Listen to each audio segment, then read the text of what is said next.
So what am I supposed to do? A song and a dance? I mean, I think the audience would appreciate that since we are now live, and welcome everyone to Gaming with ADHD, where today we are continuing our deep dive into the My Little Pony role-playing game from Renegade Game Studios. I'm your host. I almost thought you were gonna say from hell, but I'm just like, no, that's where we are while doing this. Yes, that's literally. It is hot as hell out there. I'm your host, Brian, and I am joined today by the pretty stabby princess, aka my wife, or Peanut Gallery, or Kim. Whatever. Anyways, how you doing, babe?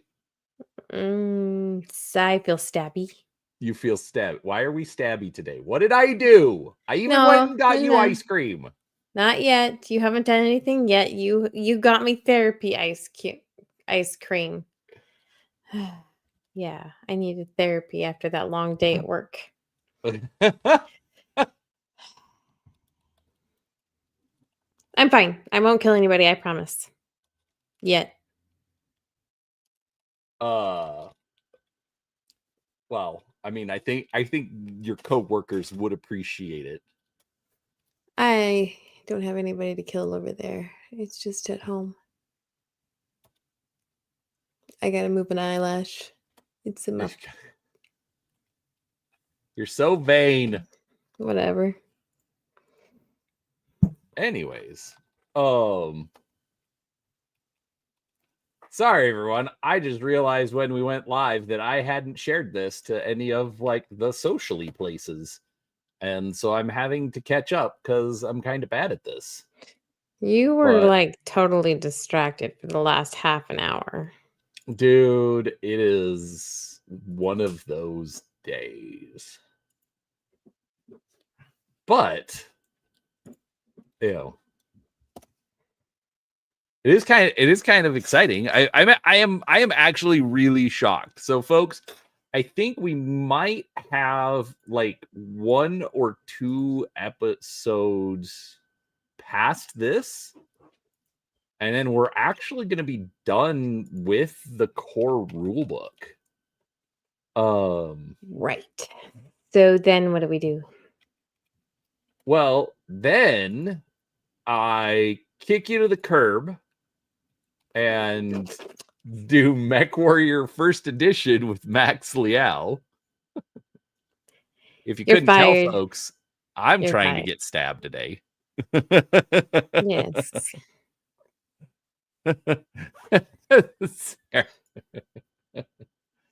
I think Seraphis is a little jealous. Because,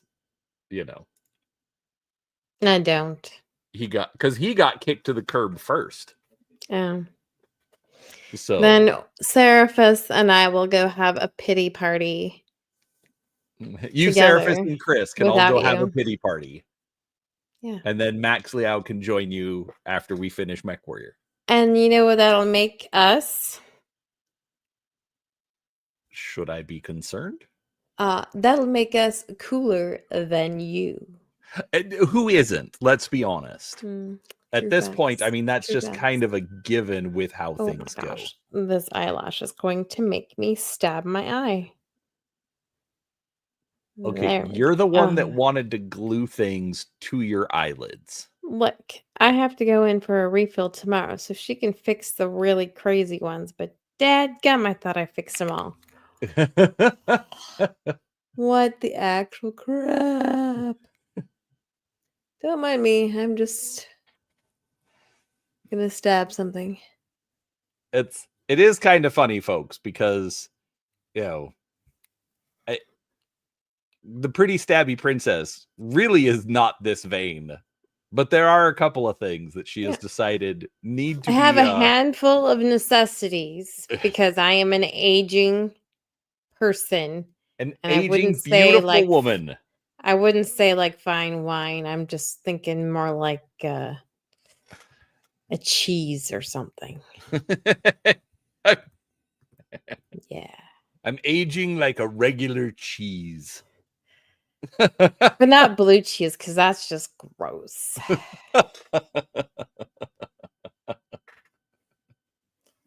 I'm like Parmesan.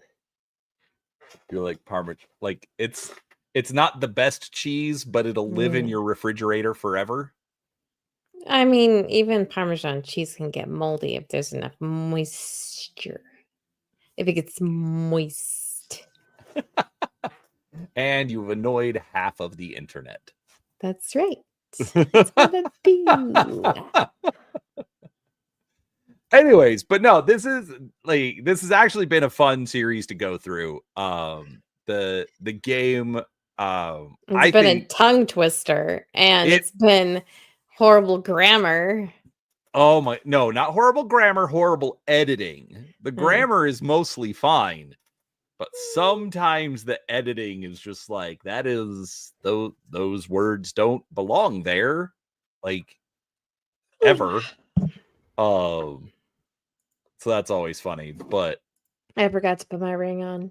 Now people are going to think I'm not actually married to you and that we're living in sin. I mean, that's fair. Anyways, but it's a solid game. I do eventually want to go look at G.I. Joe, see how it compares. I just want to play a game. But I don't know if I want to be the DM anymore. You don't know if you want to be the DM anymore? Yeah, that requires effort. Lots of effort. That is the problem pretty much with every game, is who's going to be the DM. You know, but I do think, like, actually, that I think is one thing that we'll cover today in the adventuring section, which is based about how to put My Little Pony adventures together. But you know, we'll see. So, anyways, with all that said, I mean, can you think of anything else we need to stall time for? So I don't get older and need more things to make me pretty?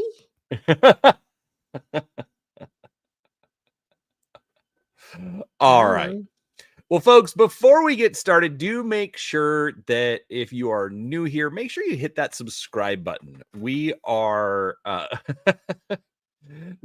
do try to put out a few videos each week, do a couple of live streams, whether it's painting miniatures or deep diving into a role-playing game with one of the varied co-hosts that has made an appearance on the channel. I'm the best. I mean, you're pretty good. Yeah. I mean, of the three, I'd have to put you at the top of the list. It's because you have a bias. I do have a bias. A desire to live. Mostly, yes. So, but it's been an absolute treat. So, anyways, folks, like I said, make sure that you're subscribed to the channel. If you've been enjoying the series, give it a like. It helps the algorithm. We'd absolutely appreciate it. Also, just so you're aware, there are a couple of affiliate links down below to Amazon and DriveThruRPG. I don't expect anyone to use them, but it is absolutely appreciated if you do. So, with that said, let me. Oh no, I'm already on the do page. Things different. All right, so exploration. Equestria is made up of various kingdoms spanning an entire planet of explorable areas. Some inhabited, some waiting for the first steps of pony kind. As you and your pony friends adventure across the world, you will have many encounters that have specific effects as you explore. This chapter covers all the rules you'll need for managing time, movement, environmental dangers, healing, conditions, and ways to spend downtime between adventures. Will this tell you how to manage your time, Mr. ADHD? Look, it'll tell me. Whether or not I'm going to listen and implement it is a completely different story. You should know this by now. Dadgummit. I was hoping for some. You and everyone else. As with all the rules, they are here to help you rather than make the game harder. So only use what you find helpful to the story. And anyway, if the weather is that bad and night is falling, you might decide to save all this adventuring for a nicer day. I don't know, because well, okay, never mind. That they're talking about within the story, not, you know. No, Like if the well, weather is bad, wouldn't you want to be playing D&D inside the house with some pizza and why would you soda? play D&D when you have the My Little Pony role-playing game? That's what I'm saying. I meant I know you're using it in the generic term. I was correct. just being a bit of a turd. Yeah. No, I do have one issue here where, like, as with all the rules, they are here to help you rather than make the game harder. I so We've read some hard chapters. we have read some hard chapters, but the rules have all made sense. And I do wonder about this because if you're going to make a game and make rules for the game, in the years that I've been hanging out with Max Liao and Crafty Matt and all those guys, the rules as written are there for a reason. Like the first thing should be to try and run the game as it's designed instead of looking for ways to, oh well, we can drop this rule or we can try that or let's do this instead. Why not? It's what everybody does with Monopoly, because that game sucks. No, but the problem is that by not playing rules as written in Monopoly, you actually make it harder. Right. Yeah, no, like they've literally done studies. Like, oh, the $500 that you put in the center of the board, and if you land on free parking, you get the $500. That's not in the rules. That's a house rule. But what does it do?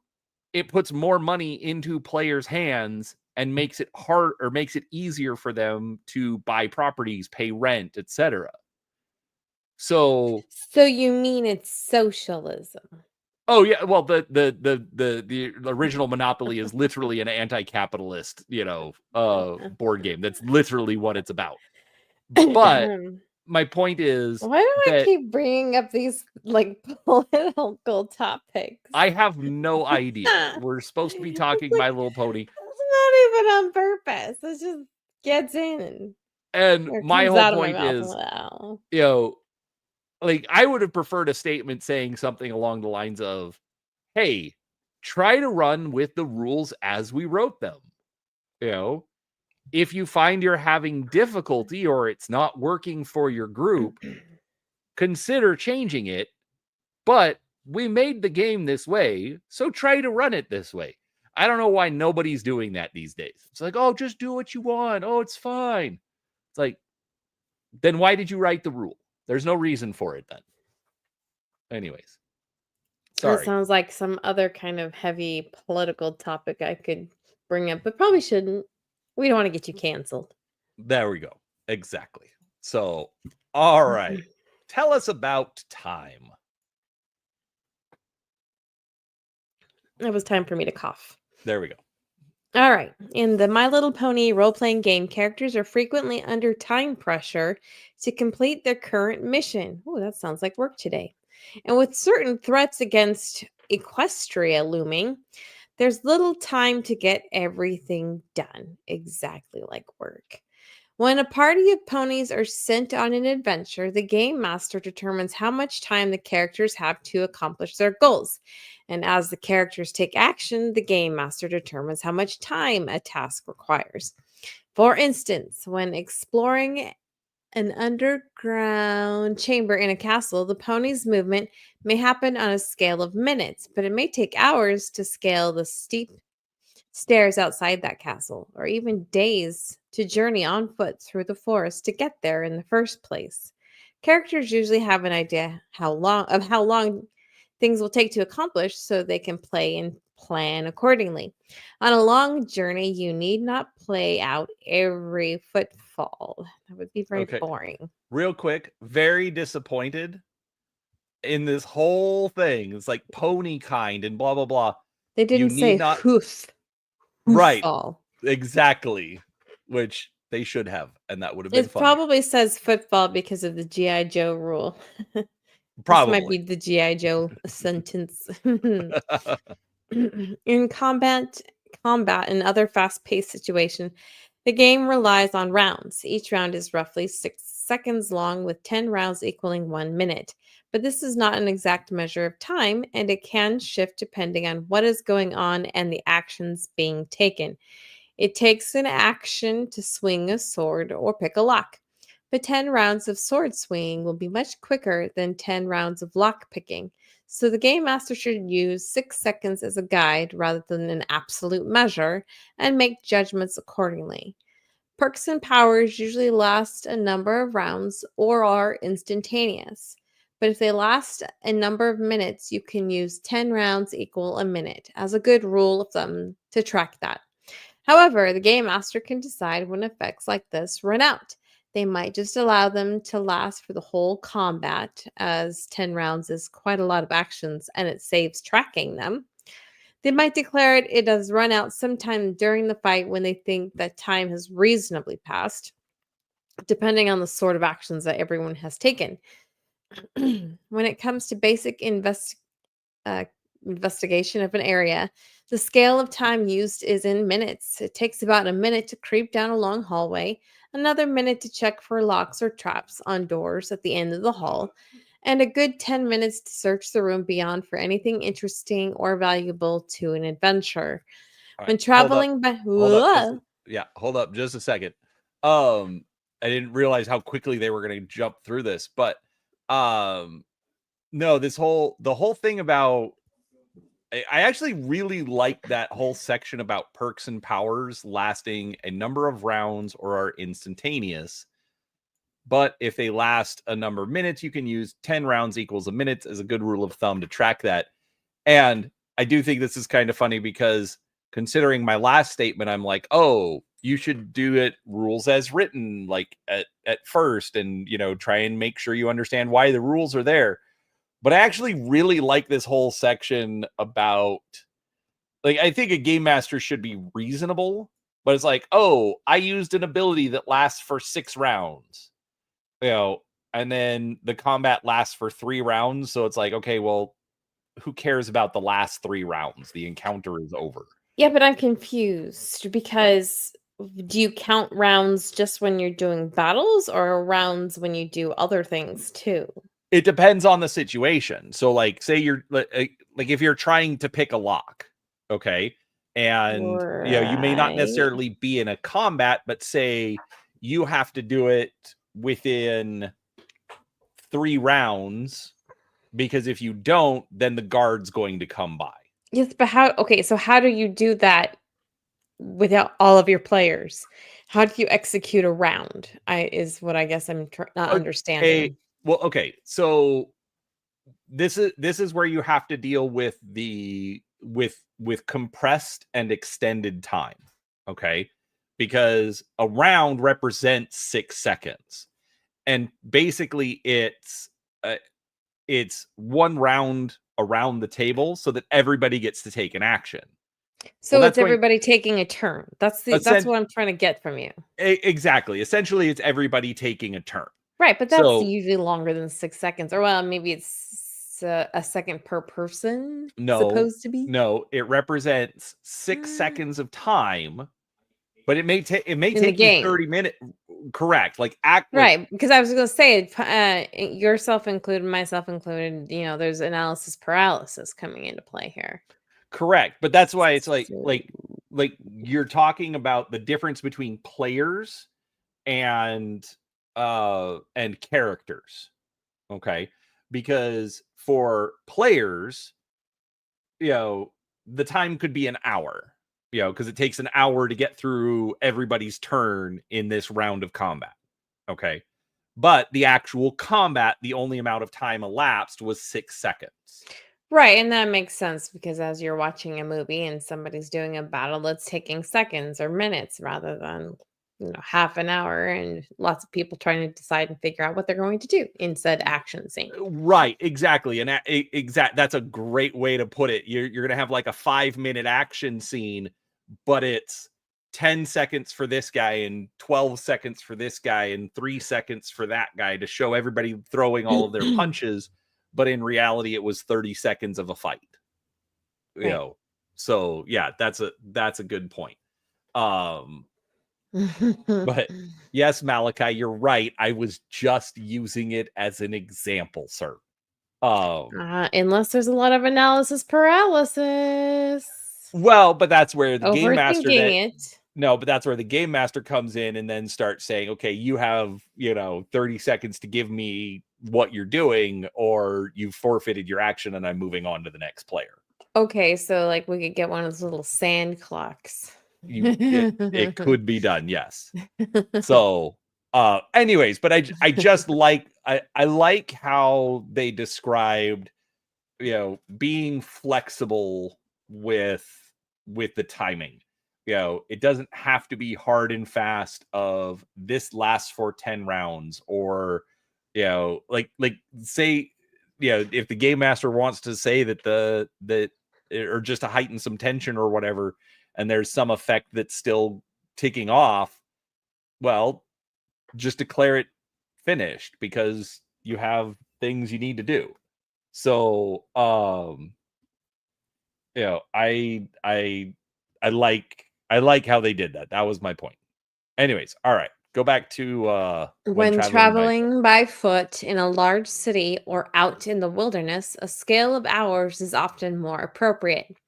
Ponies eager to get from the edge of ever-free forest back to Ponyville before sun sets can journey those 15 miles in just under 4 hours.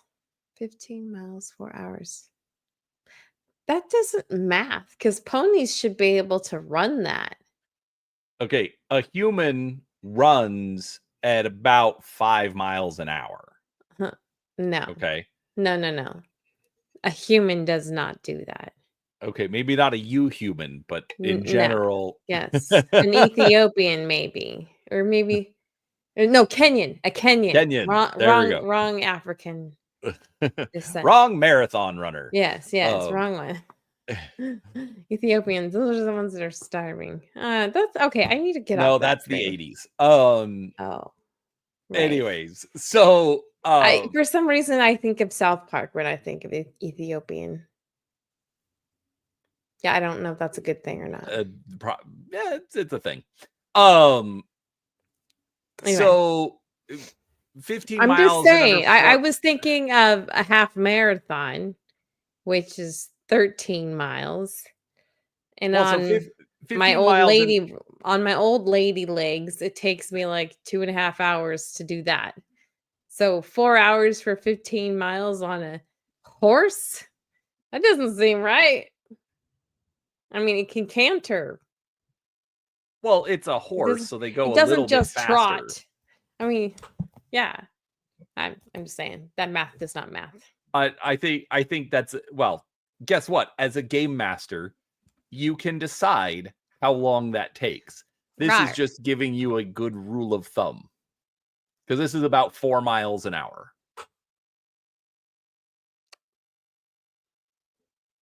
Okay. Oh, Anyways, for long journeys, a scale of days works best when not employing train or air travel.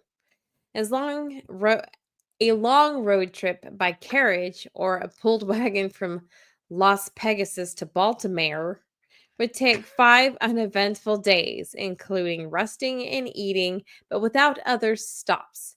When using air travel, such as the Lavender Spirit airship, I've heard that line sucks. Travel time can be cut down to hours, but you're going to pay it in baggage. It is always up to you whether to play out the events of a journey. Sometimes you might like to skip the destination. On the other hand, sometimes time alone with each other on the road is a good opportunity for some role play and a certain amount of hijinks to pass the time.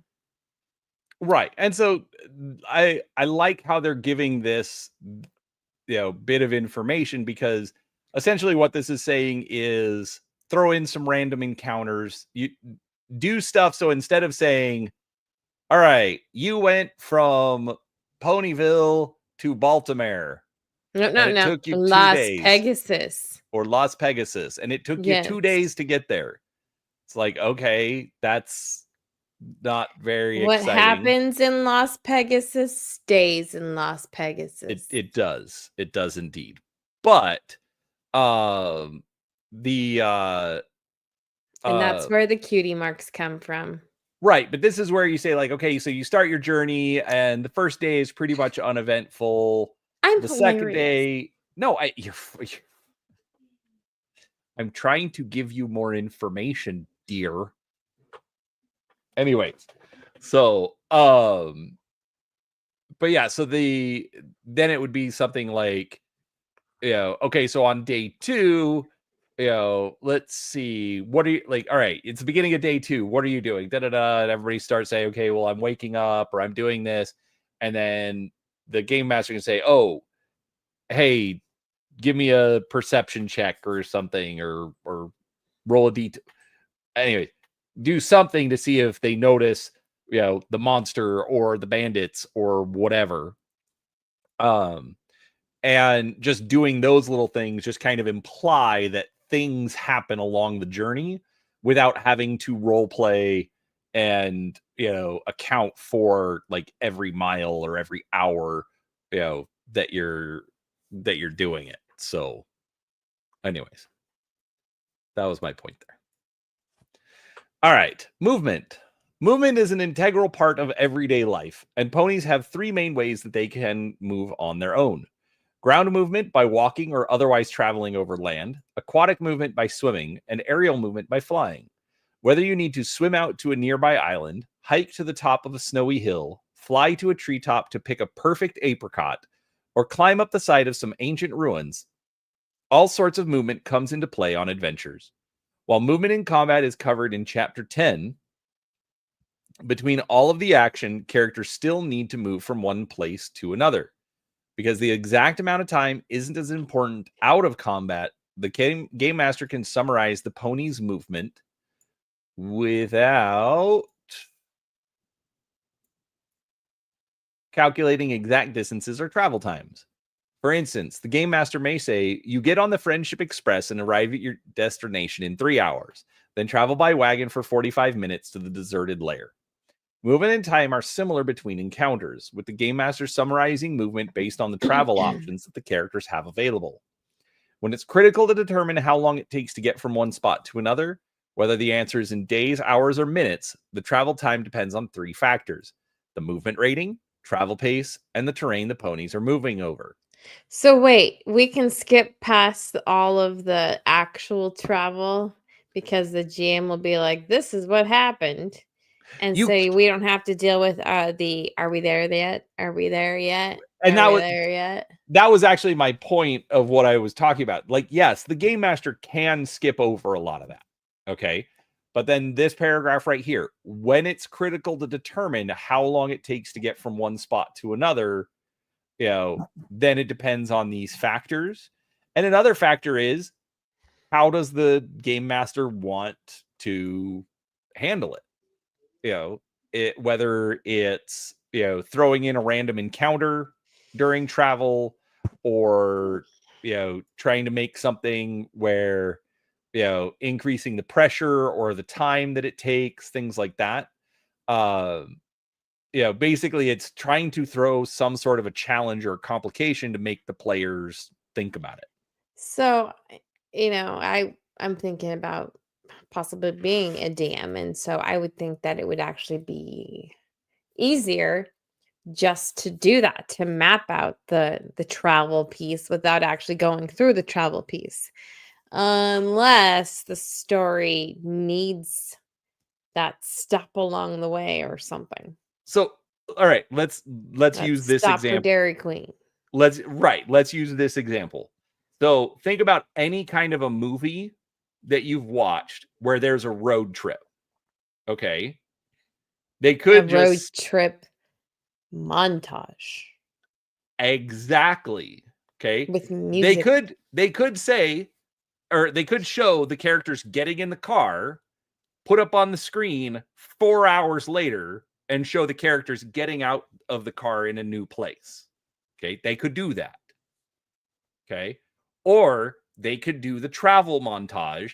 And so it shows them getting in the car. And then it shows the difficulty of them getting on the freeway. And then they're driving on the freeway, and then they have to take a pit stop. And then they're taking a pit stop, and the car gets stolen. So then they have to find the car, but they're just like fast forwarding through all of this stuff and just showing little short clips.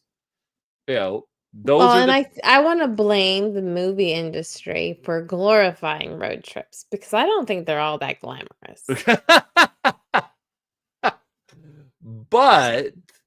but that's another thing. Just think to a real life road trip. You get in the car, and either it's Sit for hours and hours and hours. Hold on. Let's go back to our last road trip. Okay. So, the one where you drove us from one end of an island to the other and it was lame. I wouldn't call that a road trip. That was a very small. No, I was thinking about the one to Utah. Okay. So we get on the freeway and we're zipping right along. And, outside of Page. Hours later. Well, a few hours later, but outside of Page, bam, I get lit up by the highway patrol. Okay. So there's a random encounter. You don't want me to get started on this. I'm going to go mute and blow my nose. But but bam, there's an encounter. Well, then we had to stop and get gas. And then we had to keep driving, and bam, then I get pulled over by another highway patrol in another state. And how many times did I tell you to slow down while we were driving? I'm just using it as an example just saying how you can describe travel in a role-playing game. Literally take those kinds of things and throw it into the game. Like as we're driving along and we end up, going in this back road way to get to our destination. The timeshare or the Verbo. Yeah, and so then we get to that was scary. It was fun. But it is also one of those things. So it's we had a literal deer in the headlights situation. We did. And so that's the thing. It's like, okay, so you can now throw in, okay, it's at night. Are you scared? What's going on? Can you see everything? Or rather, a Pegasus in the headlight situation. Right. So, but my point is, all of those things can tie into how you do a travel sequence in a role-playing game, as opposed to just saying, okay, so 4 hours later, you guys show up in Equestria. Okay. I mean, if that's what you need for the story, great. But if you want to throw some fun into it, literally just do a movie road trip montage. So, all right, first couple hours, no big deal. Second couple hours, hey, how fast are you going? Oh, I really want to get there fast. Cool. All right, I just lit you up by the pony police. By the highway pony police. Exactly. All right, movement rating. Every character and threat has a movement rating expressed as type movement. The most common of which is ground movement. This rating is the distance in feet that they can move in one turn, as described in Chapter 10. This number assumes short bursts of energetic movement in the middle of a life-threatening situation. The movement is also the base for how far some pony can move in a minute, an hour, or a day. See the travel pace table. While traveling, a group of ponies can move at a normal, fast, or slow pace, as shown on the travel pace table. The table states how far the party can move in a period of time and whether the pace has any effect. A fast pace makes characters less perceptive, while a slow pace makes it possible for them to sneak around and search an area more effectively.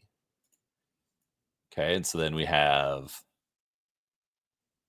whether it's vehicle or on foot, how much per minute, per hour, per day, per round, etc. And so, like with you in a ground vehicle, you get like snag times 10 because you're also on your phone. Why are you using bus chuck? Because it's super effective. That's fair. All right. The travel pace table assumes that characters travel for 8 hours in a day. Pushing beyond this limit becomes exhausting. For each additional hour of travel beyond 8 hours, the characters cover the distance shown in the hour column for their pace, but each character must make a difficulty 12 brawn skill test at the end of each hour. On a failed roll, a character loses 1 strength essence until they have slept for at least 6 hours. I would like to argue that 8 hours is not the correct number. It should be 6. That's the maximum of hours before I want to stab you in a car. I can tolerate you for a max 6 hours. And that's what gas stations are for. No, that's what Dairy Queen's for. Also that.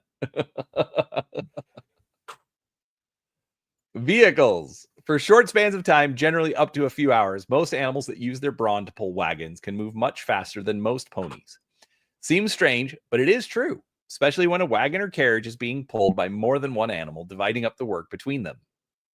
Ponies who travel using other ground transportation, such as trains, can travel at much faster speeds, but they are limited to when and where the train stops, needing to then travel by foot the rest of the way. More often than not, however, using the rails is a great way to save a lot of time when traveling long distances. Characters on trains or in a waterborne vessel or airship are limited to the speed of the vessel, but they don't suffer penalties for a fast pace or gain benefits from a slow pace since they are not exerting effort on their own and can sleep while traveling.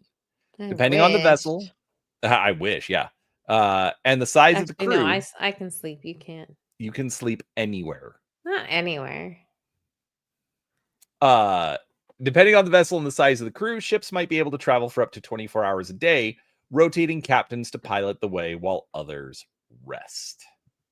Oh, they talked about a waterborne vessel. We're going on a waterborne vessel in September. Woo! All right, tell us about rough terrain. My life. The travel speeds given in the travel pace table assumes the terrain is relatively simple: roads, open plains, or clear hallways. But ponies often face dense forests, sandy beaches, destroyed buildings, so that sounds post-apocalyptic, steep mountains, and ice-covered ground, all of which is considered rough terrain. Apparently, they did not think to include desert ground with rocks and cacti. Anyway, you move at half movement in rough terrain, so moving 1 foot costs 2 feet of movement. If an entire party of ponies are able to fly, rough terrain won't affect them unless there is air turbulence, which counts as a type of rough terrain on its own. When affected by rough terrain, you can only travel half the normal distance in a minute, an hour, or a day. What?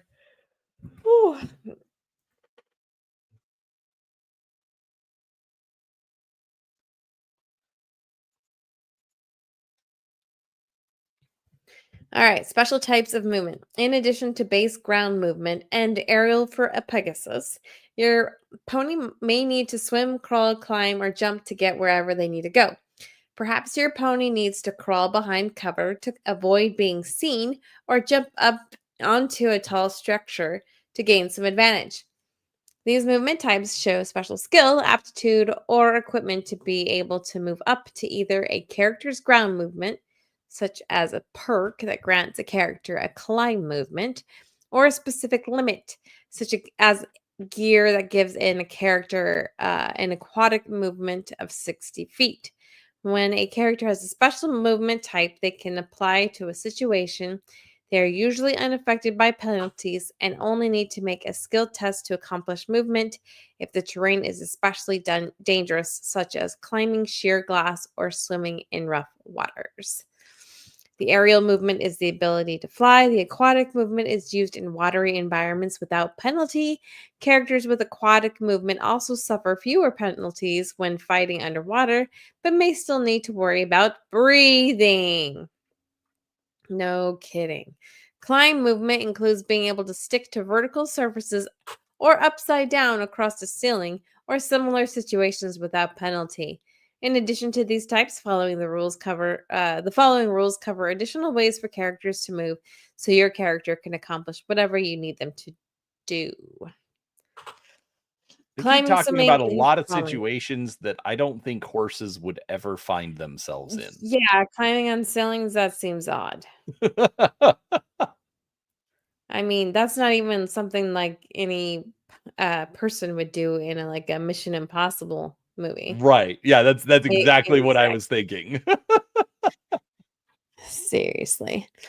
While climbing, swimming, or crawling without an assigned movement for these types, your character's movement is halved. At the game master's discretion, climbing certain surfaces, such as the side of an icy slope, without sufficient handholds requires a successful athletic skill test. The game master may assign other applicable skill tests for specific circumstances, such as sidling. Oh, I think that's supposed to be sliding. Nope. That's actually a Siddling? correct word, and it's used in its correct context. Siddling is a word. Sidling, yes. At Is least it that's how I sidling? say it, is sidling. Hmm. Like, let's see. Okay. Because there's no E after it, or It's a verb. there's no Sidle. vowel. Yeah. Siddle. I don't know. Sidle is Sidling, the actual word. such as The sliding present, across narrow ledges or swimming against a strong current. right. Sidling, to walk in a furtive, unobtrusive, or timid manner, especially sideways or obliquely. I sidled up to her. Hey. I was confusing that word with saddle. Nope. Hey. Again, Anyway. right word, right context. Okay, but I said it right the first time, which is weird because I I usually don't know. get it right. Jumping. Jumping requires an athletic skill test whenever your character attempts to jump a jump of longer than 5 feet. The diff of the jump is equal to the base difficulty in the table below, plus the distance you are jumping. If you can take a running start before you make the jump of at least 10 feet, you gain a bonus. Each foot you clear on a long jump costs a foot of movement. If you are jumping up, high jump, the diff is equal to the listed one on the table plus twice the distance you want to jump. There's the table. Do you want me to read the example? Do we need the example? I don't think we need the I don't example. know. It just talks about jumping. Yeah, no. Here are difficulties for different types of jumps you want to make. Surprise. All right, force movement. Sometimes a perk or effect forces your character to move. The three most common types are push, shove. When you push some pony or something, they must immediately move away from you. With each foot of movement, they are pushed. Pull. When you pull some pony or something, they must immediately move closer to you with each foot of movement. Hey, why does it say foot and not hoof? Hoof, hoof, hoof of Bec- movement, they are pulled. Or because foot, they're measuring feet as in distance, not actual correct. physical foot. Correct. Flee. When a character is forced to flee on their turn, they must use all of their available movement rating to get away from the source that caused them to flee. You can be the environment junkie. Okay. While on an adventure, ponies often have to search dark caves, make their way through strange forests, and explore dangerous places with many unknowns. The rules in this section cover some of the most important ways in which you may interact with the environment while out on your travels. Vision and light. Darkness or other sensory effects hinder a character's ability to see well, and characters in areas obscured by dim light, dense fog, and other conditions suffer a snag when they can't perceive the task at hand. Makes sense. In bright light, most sighted ponies can perceive the area around them at close range and longer distances. Daylight, well lit rooms, campfires, and torches all provide sources of bright light at varying degrees and distances. Dim light can be defined as shadowy areas, the middle ground between where bright light ends and pitch darkness begins, such as just outside the beam of a flashlight, or in a room with low flickering candlelight, or as the sun is nearly set or just rising while outdoors. Darkness is described as any area in which a creature cannot see beyond a foot in front of themselves. This occurs outside at night, in underground caves with no light source, inside buildings with no windows or no power, and other places with no natural or manufactured light. The following chart gives examples of difficulty skill tests to see in various conditions, although the game master may adjust these difficulty levels based on the situation at their discretion.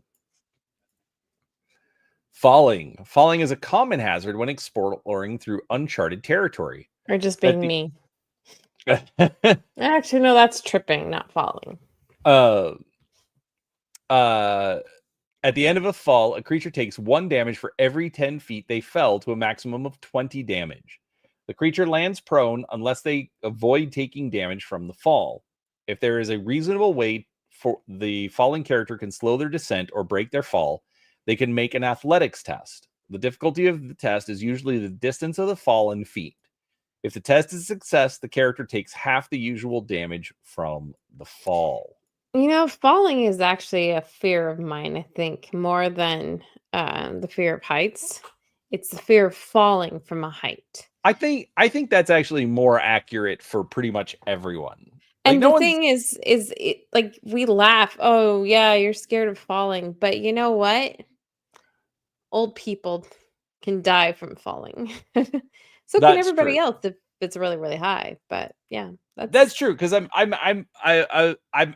now that I think about it, I'm not so afraid of being up high. I am afraid of what's going to happen if I accidentally slip, correct. or the floor gives out, or the safety harness doesn't work. Well, I don't know if you've ever witnessed it going to the Grand Canyon, but at the Grand Canyon, obviously you're at the rim of a very large canyon, but there's also some other, um, I don't want to call them rock formations, but they're just kind of like carve outs, and they just kind of deviate away from, Oh yeah, the the main canyon is not path. a flat wall. It's not like you see in the Roadrunner No, cartoons but right, and so, but I've seen people from because they I have a don't know if I death want to wish. say rock formation to rock formation, but they get past the I've seen it, and I don't know if they have gotten, beefier on the fencing, but you can go out away from the actual path and go past the fence and you get around it, and then you go climbing around and kind of like can hop from one high cliff to another kind of thing, and it's so freaky. I'm just like, dude, if you miss your footing or if you slipped, you're dead. There's no coming back from that. You don't have any gear on you. You don't have a parachute. You're just, chancing things. People are dumb. I don't know. All right. I I'm guessing you've never seen it. I know. I like the whole concept of parkour. Not interested. Same.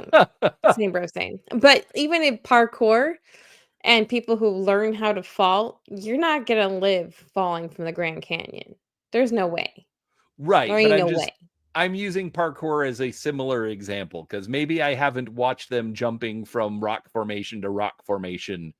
But let's be honest, a building is just an artificial rock formation. Correct. And I still think they're dumb. Stupid. Yes. I don't even like it when I see the people who do like uh the rope in between buildings. Is that tight wire? Tight rope? Tight rope? Yeah. Yeah. Or the springy rope that it was like a popular thing maybe 10 years ago, maybe 10, 20 years ago. You know what I'm talking about? Your brother Mhm. had one in his backyard. Right. Yeah, and people just like walk and bounce on that and make jumps and stuff, and people will do that or have done that at really high heights, like in natural settings and even probably in skyscrapers. And I think they usually do that with protective stuff because they're having it filmed and it's like produced, but makes no sense. I would want that kind of thing to be a foot away from the ground. Right. All right, I'm going on a tangent. Let's talk about breathing. All right. So let me finish this one and you'll start the next section. All right. All creatures can hold their breath for a number of minutes equal to 1 plus their brawn die type. If you run out of breath and begin to suffocate, you lose a point of smarts, social, speed, and then strength in that order every turn until you are fully incapacitated. Okay. So don't run out of air. I was All gonna right. say that seems Tell, kind of extreme to have to hold your breath. tell us about extreme conditions. Ponies sometimes have to travel to inhospitable places like deserts. Oh, there it is. The Arctic and other hazardous areas across Equestria. When operating in extreme areas or conditions, the following rules apply. Extreme cold. Whenever the temperature is at or below 0 degrees Fahrenheit or negative 17 degrees Celsius, a creature exposed to the cold must succeed on a Diff 10 bronze skill test at the end of each hour or lose 3 points of strength essence. Creatures with resistance or immunity to cold damage automatically succeed on the test. Right. Extreme heat. When the temperature is at or above 100 degrees Fahrenheit or 37 degrees Celsius. Why am I even reading 37 degrees Celsius? This is America. A creature exposed to the heat and without access to drinkable water must succeed on a bronze skills test or access to air conditioning at the end of each hour or lose 3 points of speed. Real The quick, diff it's not Yes. America, it's Equestria. And Equestria uses freedom units too. No. They can use the freedom units if they want to. But as for me and my talking, I feel like I only need to use Murica measurements. Mark. Just saying. Or don't you call them freedom units? Isn't that what you call them? Yes, that's what everyone calls them. Bro, uh, I'm not as internet versed as you. That's okay. I'm close enough. I don't need everything. That's too much work. All right. The diff is 5 for the first hour and increases by 1 for each additional hour. Creatures wearing armor or who are clad in heavy clothing suffer a snag on this skill test. And well, no duh. Creatures with resistance or immunity to fire damage automatically succeed on the bronze skill test as creatures naturally adapted to hot climates, like desert rat ponies. Powerful winds. Creatures in powerful winds suffer a snag on ranged attack skill tests and alertness skill tests that rely on hearing. Oh, I fail those half the time. Hey. I see what you did there. If you didn't know, I'm half deaf. Winds may also extinguish open flames, disperse fog or smoke, and make flying nearly impossible. In these cases, an aerial creature may be subjected to forced movement or forced to land at the end of their turn to avoid falling. Nobody likes falling. Ooh.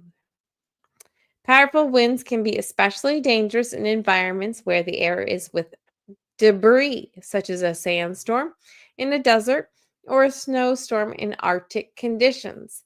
This may also cause creatures to suffer a snag on alertness skill tests that they rely on vision or make vision impossible in the same way darkness does. But gear and perks that allow characters to ignore penalties for darkness don't apply. Interesting. Hostile weather. Thick precipitation, such as heavy rains, hail, and snowfall, impose a downshift 2 dice shift on attack skill tests and a snag on alertness skill tests based on sight and vision. Do you want me to do eating and Keep going. drinking? Yeah. Okay, Keep going well, with I pinks. Blue have are to the get main a sections. drink in order to talk about eating and drinking. Makes sense. I'm getting parched here. I might need a cola. All right. All characters need to eat and drink to stay alive. While in your hometown and in civilized areas, barring any extenuating circumstances in the adventure or your own personal backstory, it's assumed every pony have eaten for the day. Most ponies all over Equestria are always happy to share a meal with a friendly visitor, and even in places where it isn't so, a meager wealth test will grant you a small meal at a restaurant. If your pony team is out on a long adventure or traveling far outside civilization, you need to pack rations or find a way to obtain food and water.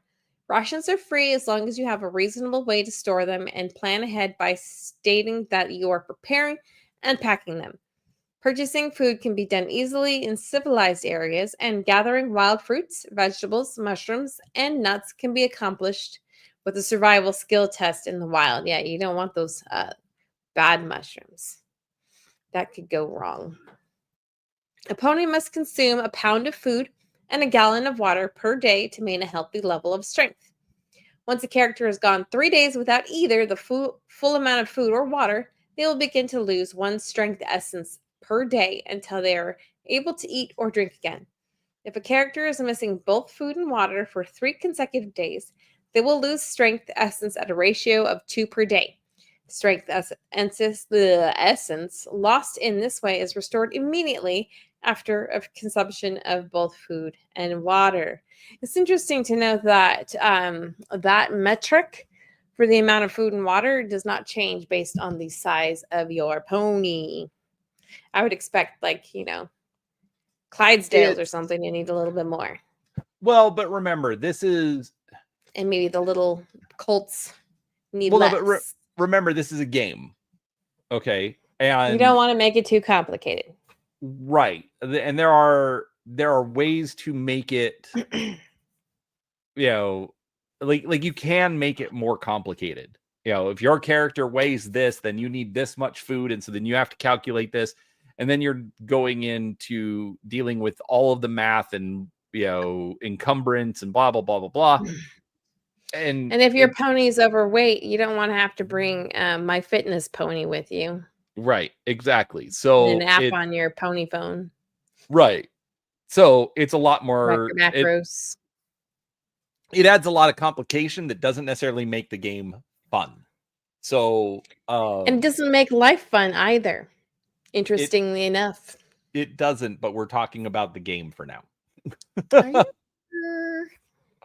You sure about that? Anyway, speaking of plagues. Is that the next section? Yes. Perplexing pony plagues. Anyhow, so but yeah, so that's why they do that. It's the same reason that, like, I didn't need to know why. Boys and girls have the same strength stat. Whereas in real life they wouldn't. So it's fine. All right. Perplexing pony plagues. Sickness and disease are treated with science skill tests, but sometimes there are diseases... Or lies. Or what? Lies. Or lies? Lies, yes. People, I'm thinking of a certain year, 2020. Oh, dear. Sickness was treated with lies. La la la la la. Anyways, she is clearly pretty stabby princess today. Stabby. But sometimes there are diseases that can't be diagnosed right away or have magical causes. These can kickstart a new adventure or add to an existing one as characters search for a cure, stop the spread of the disease, destroy the source, and deal with any consequences. The diseases listed here are examples to help illustrate the variety of ways disease and other sickness can work in the game.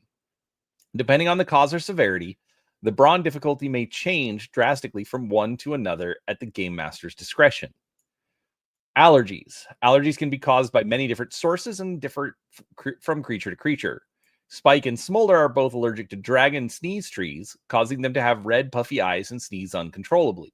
Ginger Gold is allergic to strawberries, and Apple Bloom is allergic to bees. Symptoms of allergies manifest D12 minutes after exposure and include uncontrollable sneezing. Depending on the severity of the allergy, a character may break out in hives as well. The allergic creature will sneeze audibly for the next 24 hours, suffering a snag to all infiltration skill tests that relate to stealth, as well as all deception, persuasion, and performance skill tests. That's unfortunate. Blue flu. is a highly contagious illness spread by sneezing or coughing or through contact due to inadequate hoof washing. Symptoms begin within 1 hour of infection and include a creature's skin and fur turning blue, as well as typical cold symptoms until the blue flu is cured. A character with the illness suffers all symptoms and can only use half their normal movement. There are many supposed home remedies for blue flu symptoms, but it's rumored that the only quick cure is a magical brew made from the petals of the magenta bloom, a rare magic flower. That sounds like Rapunzel, or rather Tangled. Okay. The Cutie magic pox. flower. Yes. Cutie pox And is it a grows on disease. a hill at the edge of Equestria. The petals must be picked at the exact moment they drop from the flower at sunset. You didn't read all of it, Brian. It's technical. Oh, I It didn't go up high enough. yes. Oh, there we It go. it's So what much you're more saying is they technical. straight up stole from Tangled. That's what I'm saying. Okay. Not Cutie really. pox. Cutie Somebody. pox is a disease discovered by Twilight Sparkle in a book called The Perplexing Pony Plagues. The book entry reads, "This puzzling pony plague afflicted a population of ponies back in the Paleo-Pony period. Random cutie marks appeared all over the ponies' bodies, causing them to perform all the talents that came with them. The cause of the breakout was never discovered, and the cutie pox disappeared as mysteriously as it arrived." Hey, this doesn't sound like a bad thing. Oh, the power. When a pony contracts cutie pox, the game master randomly assigns a new cutie mark associated with an influence the character does not already have on the pony's body. The character gains the hang up associated with that influence, but none of the bonuses. Yeah. Each day that the character is not cured, a new influence is added with an associated cutie mark and hang up. The pox is cured by the flower that grows from the seeds of truth supplied by Zakora, which sprout only in the presence of a truthful confession. Dun dun Okay, dun. so it's not actually a cool thing because you get the hang-ups, but not the benefits of the new cutie mark. No, you get the new influence, which is the benefit, but you also get the hang up. Okay, well, I mean, those people who like to get tats all over their bodies, I guess. They Right. just get Basically, it's like, hey, this more is power. kind of fun, but then like the game master could probably also, like make like as you start adding more cutie marks, maybe they start conflicting or causing problems with the other ones. And then obviously you've got the hangups that come along with it. So, it sounds cool, but is it? Yeah. Anyhow. All right. Uh let's Go ahead. see here. Poison joke. Poison Joke is a magical blue-hued plant with large leaves that infects any creature who touches it. The inner bulb of the plant has several petals and stamens sticking out of the center. Rather than poisoning its victims, Poison Joke causes practical jokes to affect those who touch it, represented as physical afflictions. When the main six were all infected, Twilight Sparkle's horn became wobbly, soft, and covered in blue spots. Ew. Rainbow Dash's wings moved to her underside, causing her to lose her balance and crash when flying. Uh, Pinkie Pie's tongue became swollen and covered in blue spots, making her speak unintelligibly. Poison Joke always targets a pony's ability to perform their cutie mark skill or their highest essence score and turn it into some sort of practical joke that takes that strength away. The effects of Poison Joke can be cured by taking an herbal bath of lavender, sage, oats, and 3 dragon tears. Hmm. Sounds like more of a cure for some kind of a pox. Chicken pox, you'd get the oatmeal bath. Right. Well, but But remember it's um dang it, I just forgot what it was called. it's blue. Oh, Poison poison joke. Poison Joke. Yeah, like poison oak. Got it. That makes more sense now. Okay. Which is also part of the joke. Swamp fever is another disease that is caused by exposure to a poisonous flower, this one growing in swampy areas. Its symptoms include orange spots appearing all over an affected creature's body, coughing bubbles, sneezing bolts of lightning, and confusion. After 3 days of after 3 days, an uncured victim turns into a tree that grows the same poisonous flowers that spread it, continuing the cycle. A creature that turns into a tree gains the condition of immobilized.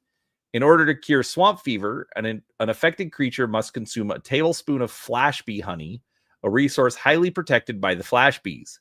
If they have already turned into a tree by this time, it may be too late. That's unfortunate. All right. Let's see. All right. Anyways, those are fun. I like that they put those in there. Just like, hey, this is straight up My Little Pony appropriate ways to do diseases. All right, we want to talk about conditions. Take it for us. All right, well, most of it's just a list, but anyway, conditions are a convenient way to apply a variety of different effects on a character. They represent some of the most common effects that attacks and encounters might force on a character. So they bundle that effect up into a convenient package to apply to a character when they come up. Conditions can either be advantageous or penalizing. They last until they are removed, such as by healing, or for a duration specified by the attack or the effect that caused it.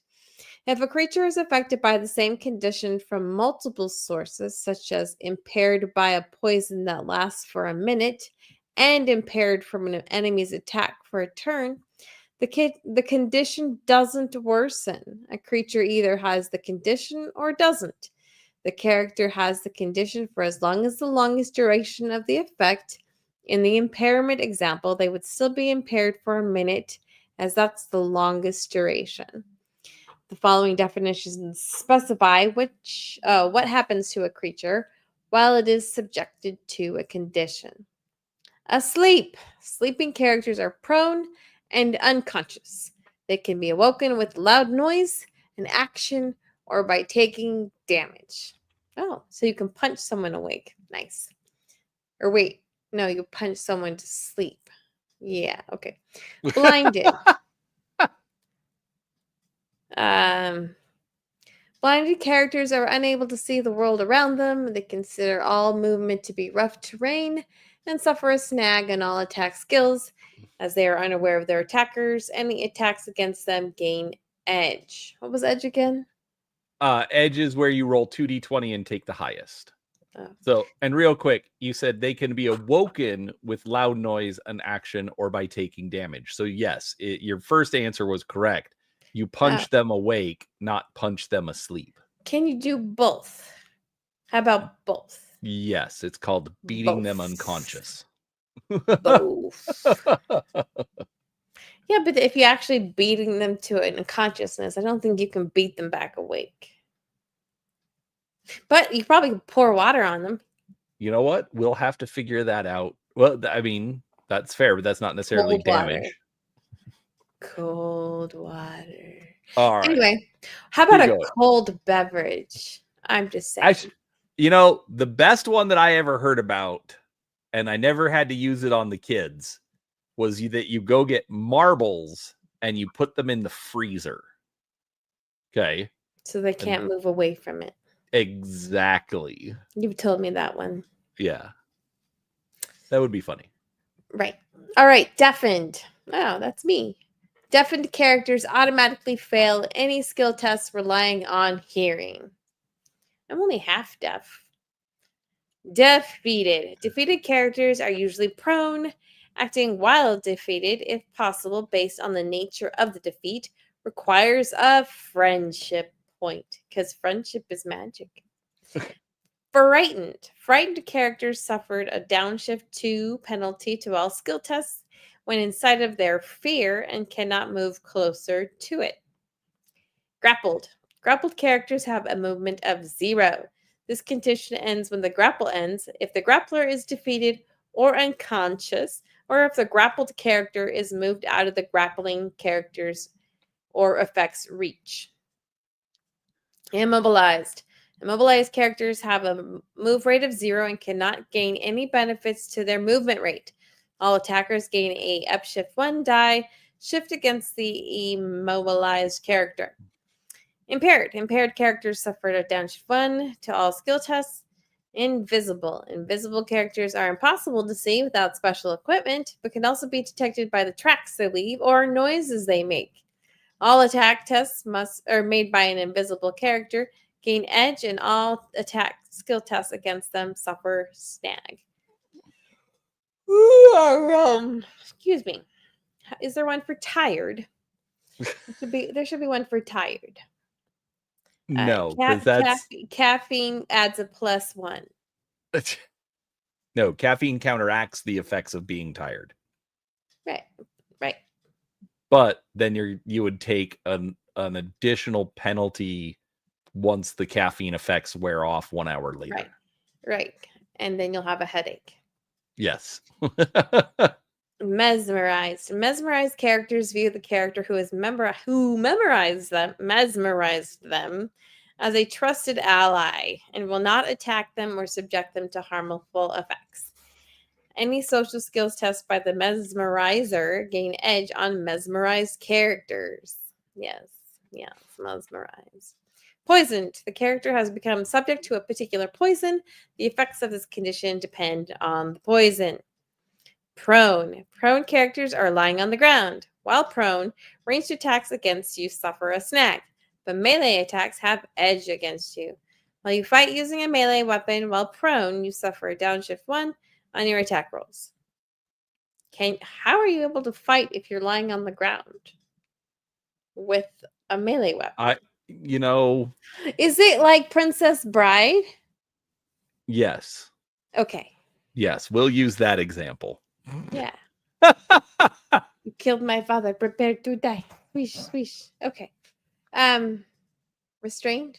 Yeah. Restrained characters are immobilized and attack tests against them gain edge. Stunned characters can't take action, standard movement, or free. Attacks against them gain an edge. Unconscious characters are unable to act, move, or perceive the world around them. Attack tests against them gain edge. Successful track becomes a critical hit. Would that be attack or track? I don't know. Unconscious characters can be roused by an adjacent ally using a standard action to help them. If they do, the unconscious condition is removed at the beginning of the unconscious character's next turn. Alrighty. That was a lot. You want to do this next section? I'll do this. Between adventures and downtime. Sometimes a pony just needs a little rest. Between adventures, ponies can take the time to relax, eat, recuperate, and prepare for their big day. Many characters also use this time to perform other tasks and jobs at home or while visiting friends, such as tending to their careers or family, studying, and training. Players can even be proactive and tell the game master what quest or adventure their character is preparing for next. The game master may ask what your character intends to do between adventures or during any character downtime in-game, such as long travel or resting. This is where you may want to think of any long-term goals or projects for your character. Generally speaking, unless there is something specific that you want to have happen between adventures or during downtime, the time passes uneventfully.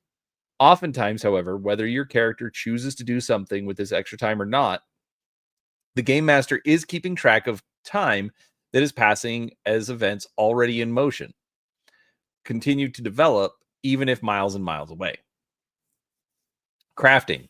You can craft or build everyday objects, including new gear, special gadgets, and works of art. You must have the tools necessary to create whatever you are attempting to make, and success is determined by a skill test related to the object itself. If you need access to special materials or a specific location to build your object, this must be secured before you begin. For instance, even if you have the artistic skills necessary to sculpt a flower pot in the image of Princess Celestia for the Canterlot Gardens, you will still need clay, sculpting tools, and access to a facility to fire the sculpture in a kiln.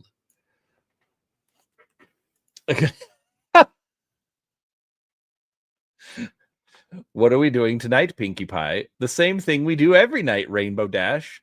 Try to take over Equestria. Clearly, Pretty Stabby Princess is not paying attention. The game master determines how long. No, I saw it. Okay, I'm just not sure. What? I don't know. I don't see. No, Pinkie Pie is kind of chaotic, and then Rainbow Dash is very. You are way overthinking this. Yeah. Okay. I'm just gonna go back over here and mute. Get back. The game master determines how long it takes to craft the item you wish to make. Multiple characters can combine their efforts towards the crafting of a single item, provided that the characters all have the skills and materials required and are working together in the same place. And oh, there we go. What is this romantic picture I see? Rawr. It's Rainbow Dash, and she's on a date. Who is this fella? Bow, chicka, wow, wow. Healing. You can use downtime between adventures to heal damage or recover essence points that were temporarily lost due to suffering conditions such Wait a as minute. I don't suffocation, see disease, dating or on the poison. list. Where is dating? Dating. That's a downtime That would activity. be that they don't specify everything. They can't specify everything. Bruh. You know, but because that could also just be, Two adventurers drinking at a bar before they go adventuring. correct. No. Looks like a date to me. I'm just So, saying. He's got dreamy eyes. if you have a persisting condition such as poison, you may attempt a difficulty 15 brawn skill test after a total of 18 hours of sleep to end the effect. In general, you can usually assume your character heals all their injuries between adventures, unless you have to set off again swiftly. But if you are badly hurt, you'll be spending downtime in bed rather than having fun with your friends. That sounded like Researching. our vacation. Yes. The time between adventures is a great chance to perform research, gaining insight into mysteries that have unfurled over the course of the campaign. Research can include browsing through books in any pony's personal collections, looking up city records or history in the local library, or hanging out in town to listen in on rumors and gossip from other ponies. Do you think that Ponyville has access to iPads? Depends on how high tech you want Equestria to be. I'm just saying, I don't think anybody browses through books for like information. I mean, I only thought of you like browsing on your iPad or browsing do they have on your the phone. internet or telephones? Browser. On a browser. I'm just saying. Again, it's up to you and how technologically advanced you want your Equestria to be. It should be advanced, but then again, they only have a flintlock for a gun. Allegedly. When you begin your research, the game master determines whether I have a huge library. I'm not saying there's anything against books. I meant like research books. That stuff's boring anyway. I'm already kind of derailing things. My bad. Yes. How many days of downtime it will take to find it, and whether there are any restrictions on your research, such as needing to seek out a specific individual, book, or location. The game master might also require you to make one or more skill tests, such as an alertness skill test to find clues or information, or and not persuasion pass out skill while test. reading the research. Facts. Or a persuasion skill test to get some ponies help. Once those conditions are met, you learn the information if it is available. Sleep. Every pony needs a good night's sleep to feel their best for a day of adventure and investigation ahead of them. The minimum amount of sleep needed per night without suffering ill effects is 6 hours. That's a lie. For each day beyond 3 days in a row of less than 6 hours sleep, you lose a point of strength essence. Can confirm. This continues each night you don't get enough sleep, and essence will not be regained until you have slept for a continuous total of 6 hours sleep within a 24-hour period. Aren't you in a negative 1,000 essence right now with your sleep? At least. I am probably thousands. A lich at this point. Yes, you are. With every 6 hours of sleep within a 24-hour period, a character recovers all health and recovers all essence scores if applicable. All right. We made it through that section. Okay, so that is our exploration section. Whoa, look at the booty on that pony. Daggum. Oh, wait, no, that's not his butt. That's his Nope, that's the butt. That is That's the straight butt. up the butt. Dang, boy. Woo. I'm going to spank that.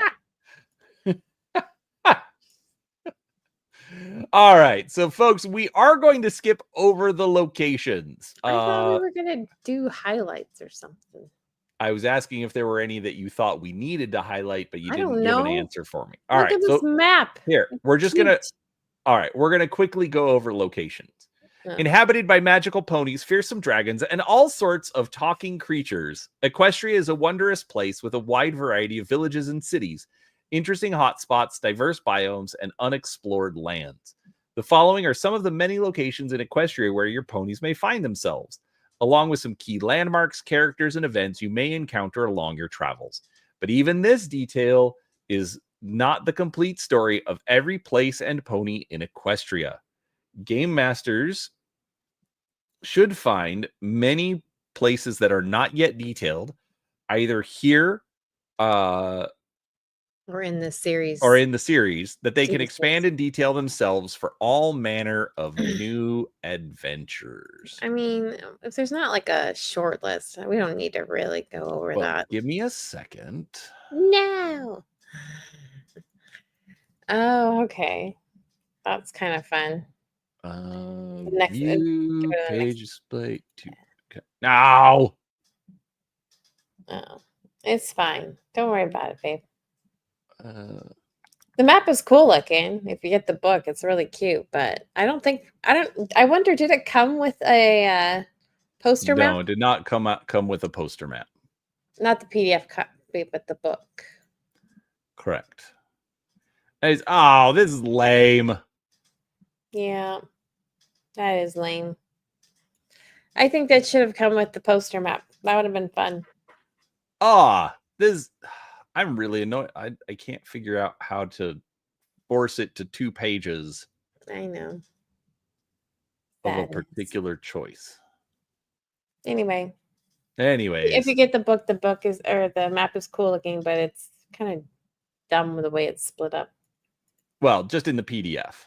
In the book, it would be full an page. Open page, right? With both sides. We've got Lost Pegasus, Apple. Well, and if you just go like through here and go Appaloosa, and it's got Buckball Stadium, Salt Block Saloon, Sheriff Station, and then Applewood has an Applewood sign. Manhattan, like Hollywood. That's like Hollywood. Baltimore. Canterlot has the Griffish Isles. So. Canterlot Castle. Where's Canterlot Castle? You're not going to see that on the map. I'm not looking at the map, Brian. I am literally scrolling through the locations and Canterlot Castle is in Denver. Canterlot. No, if you look at the map, it's basically Denver. Okay. How do you figure that? How do I figure that? Because if you go to the right-hand side map, again, you've got Manhattan, Baltimore, the Hayseed Swamps. So that's Florida. Right. For Florida and Georgia. Philadelphia. So this is obviously the East Coast of the United States. And then if you go up north, then over here on the right, you've got the Griffish Isles. The Griffinstone Station. I don't know. Anyways, look, I'm just trying to be funny. Ha ha. Exactly. All right. So, obviously they give you, lots of locations that are detailed in the series, landmarks, notable NPCs, yeah, etc. Cool. So, lots of information in there, but we're going to skip a lot of that. And we're going to look at friends and foes. Having friends is just about the most amazing feeling you can imagine. Ooh. Warmth and fuzziness of connecting with some pony else, whether you have shared interests, matching outlooks, or complementary personalities, you can sit together in comfortable silence. Just you and your bestie being together, or you and 5 friends can cause a ruckus around a table, rolling dice and pretending to go on magical adventures. And Seraphis, I'm hilarious. All right. Start us off about... Are you sure we're supposed to cover friends and foes? I don't see that on our list. Oh, you put down NPCs. threats. NPCs and threats. All right, so where am I starting? Sorry. Sadly, friendship doesn't come naturally to every creature. Oh, the cat's meowing. Okay. Oh, buddy. Do I need to go take care of the cat while you read? No, keep going. Some are downright aggressive. These foes might attack on sight or manipulate from afar over time. It's possible to turn enemies into unlikely friends, but it can be tough. You can say that foeship is tragic. Traffic. Wow. Okay. I didn't deliver that well. But you know what's funny though? Because I feel like it could go the other way. Like your friendship, turns sour instead of enemies becoming friends. Anyway, that's true. And this chapter is mostly for My Little Pony RPG game masters, but players will find the rules for using contacts valuable. Whether you're looking for friends, enemies, or frenemies, this chapter can help. Friend or foe, every creature in the My Little Pony RPG is made up of important statistics and numbers. These measure how good they are and what they do. Once you know the numbers, you can tell at a glance if a creature or encounter is something your player character can cope with. Using NPCs. NPCs are the player character's supporting cast. They're the friends and the family and the player character's backstories, but also their acquaintances and rivals. Some serve the player, characters and run the shops and services they might need. Others are the authority figures who might get in the way of the player's character's goals. And even the villains, the player characters must stop. Every creature who isn't controlled by one of the players is an NPC. Not every NPC needs rules. If a player would like to buy flowers from a florist in Ponyville, you probably don't need to know Lily Valley's toughness defense or finesse skills, the character's stat block. However, if the adventure calls for a challenge or even a combat to take place there, you might need some rules to run the scene. NPC rules come in 3 varieties. Contacts. A contact is a friend in the scene who can help in some way. Contact stat blocks only include a brief description of the character, how to win them over if they're not a contact yet, and a few ways they can help in a scene, called contact perks. For instance, if Maud Pie is your contact, then you can call on her expertise with all things rocks to help with the science geology skill test. NPC. This broad category of character covers any creature the player characters need to interact with in a more technical way, such as targeting them with a persuasion skill test or using infiltration against their alertness in a skill contest. NPC stat blocks include more rules and details than a contact stat block entry, but not as much as a threat. They're generally designed to cover the needs of a scene. For example, typically Nurse Redheart would be presented as an ally with ally perks to diagnose illness and treat injuries. However, if the player characters need to sneak around the hospital or pretend to have an illness so they can investigate the medical facility, Nurse Redheart would be given an NPC stat block to cover all of the ways the player characters might try to evade her. Threats. A threat is the most detailed presentation of an NPC. It's assumed threats that will be used in combat, but it also that they can be negotiated with or maybe even be made into contacts. To cover all the ways a threat can be used, they have stat blocks that are almost as elaborate as a player character, with all 4 defenses, the skills they've invested ranks into, and unique attacks, perks, and powers. For example, Discords. Hey, Discord. Chaotic magic matches him with unpredictable personality. Sometimes the player characters might find themselves fighting the tricky Draconicus? I don't know. Draconicus. Draconicus. That's how I would say it. Yeah, that's dumb spelling. Anyway, other times they might need to solve his riddle or play some annoying game. Play some annoying game. You make me play a lot of annoying games. I'm just saying. Do not. All of them are awesome. To better understand the situation they're in. And yet they can also find him working with them to achieve their goals. All right.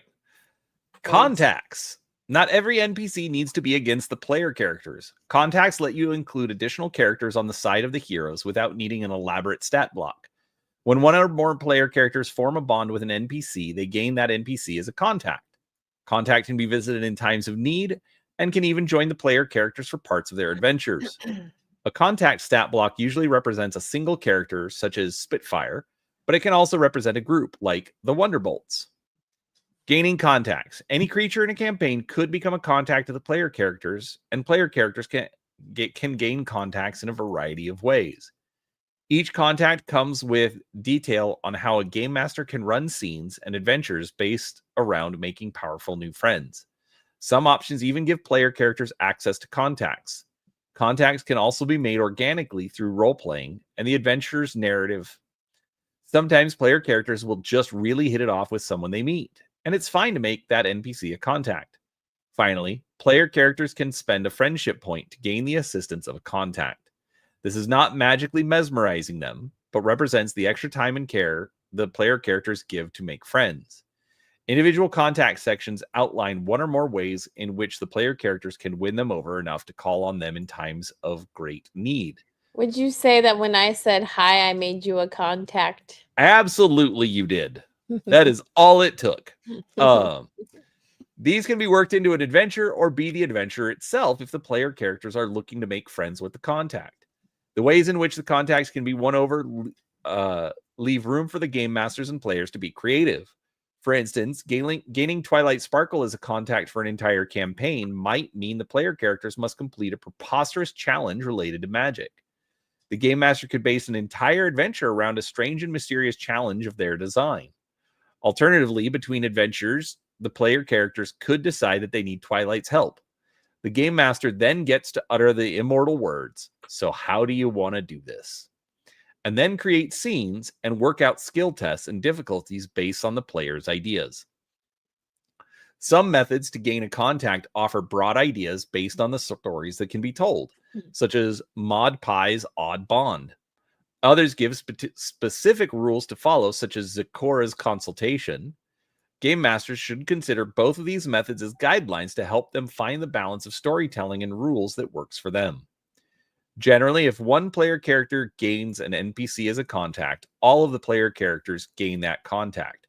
However, depending on the narrative or player preferences, the game master could designate certain contacts specific to certain player characters. For instance, Discord would scoff at Rarity's Nerve if she ever called on him for help, but he would drop everything to help Fluttershy. Permanent contacts versus temporary contacts. Some ways in which player characters gain allies gives them temporary access to the contacts, such as using a friendship point. Others give the player permanent allies to call on at any time, like if a player works with their game master to write a character into their background that they could call for help. Permanent contacts can be summoned at any point during a campaign, as long as it works narratively. Game masters can rule that the contact is too far away if the story establishes their location, or decide the contacts are unavailable if they feel the conflict needs to be more dramatic.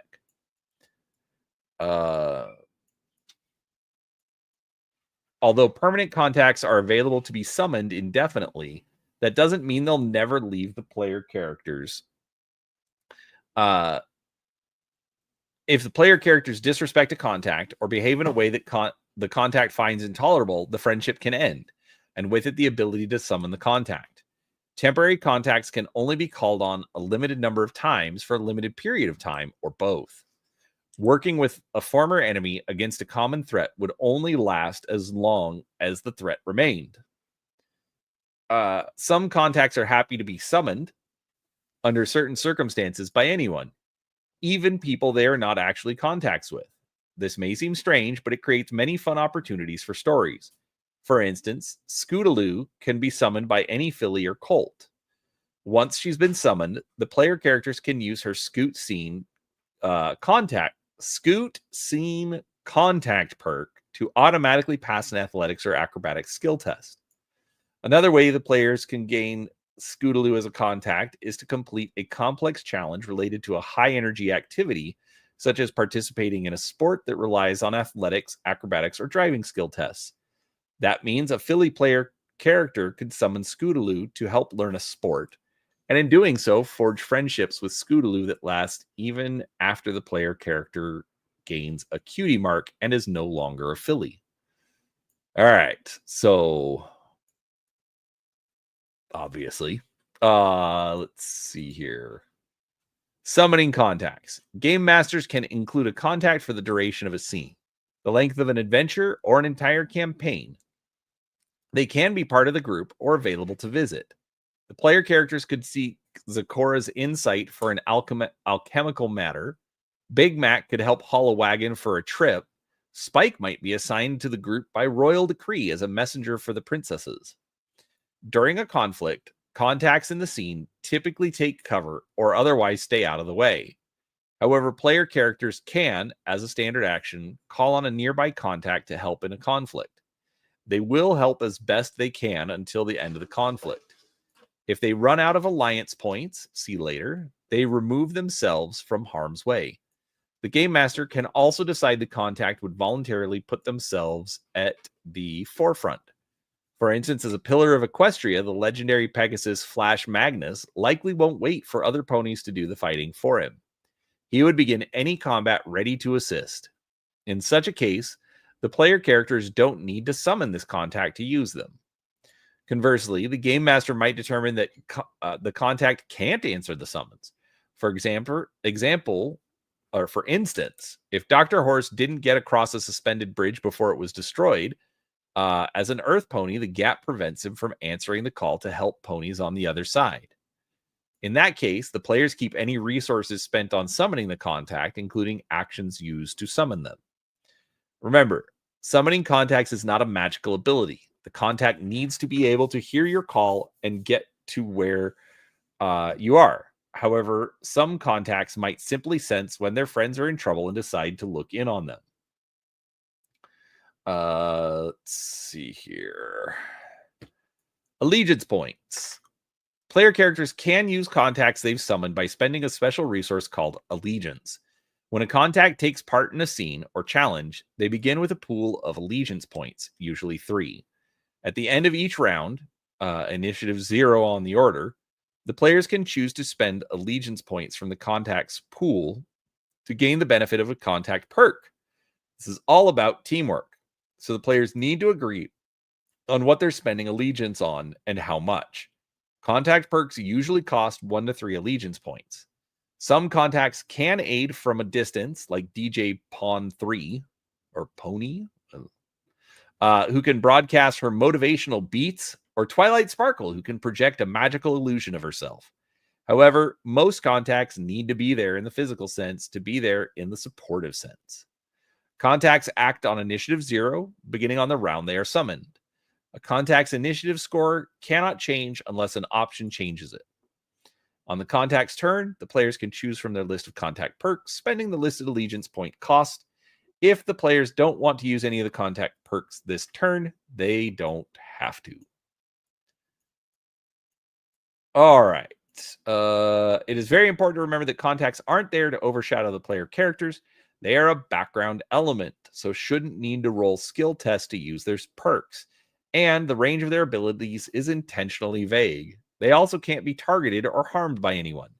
You can assume that a contact is at least as competent as any player character in the scene, and they're spending their actions being helpful every round in ways that only take effect when the players spend allegiance points to gain the benefits of a contact perk. When a contact runs out of allegiance points, they either leave the scene or fade into the background. The game master can use them narratively as they are characters in the campaign and not disposable pieces of equipment. However, you should remember that the contact rules are meant to impact the game in a way consistent with the character's significance to the setting. And plot without requiring a lot of time and energy. Let's see here. All right. So, reading the contact entries. Contact stat blocks provide the following information in the following order: name, the contact's name, or title or descriptor related to their purpose in the story. One paragraph description, a brief summary of who this character is, what they look like, and how the game master should roleplay them. 1 to 3 methods used to gain the NPC as a contact. Allegiance points, the amount of allegiance points the player characters can spend on contact perks when they summon them.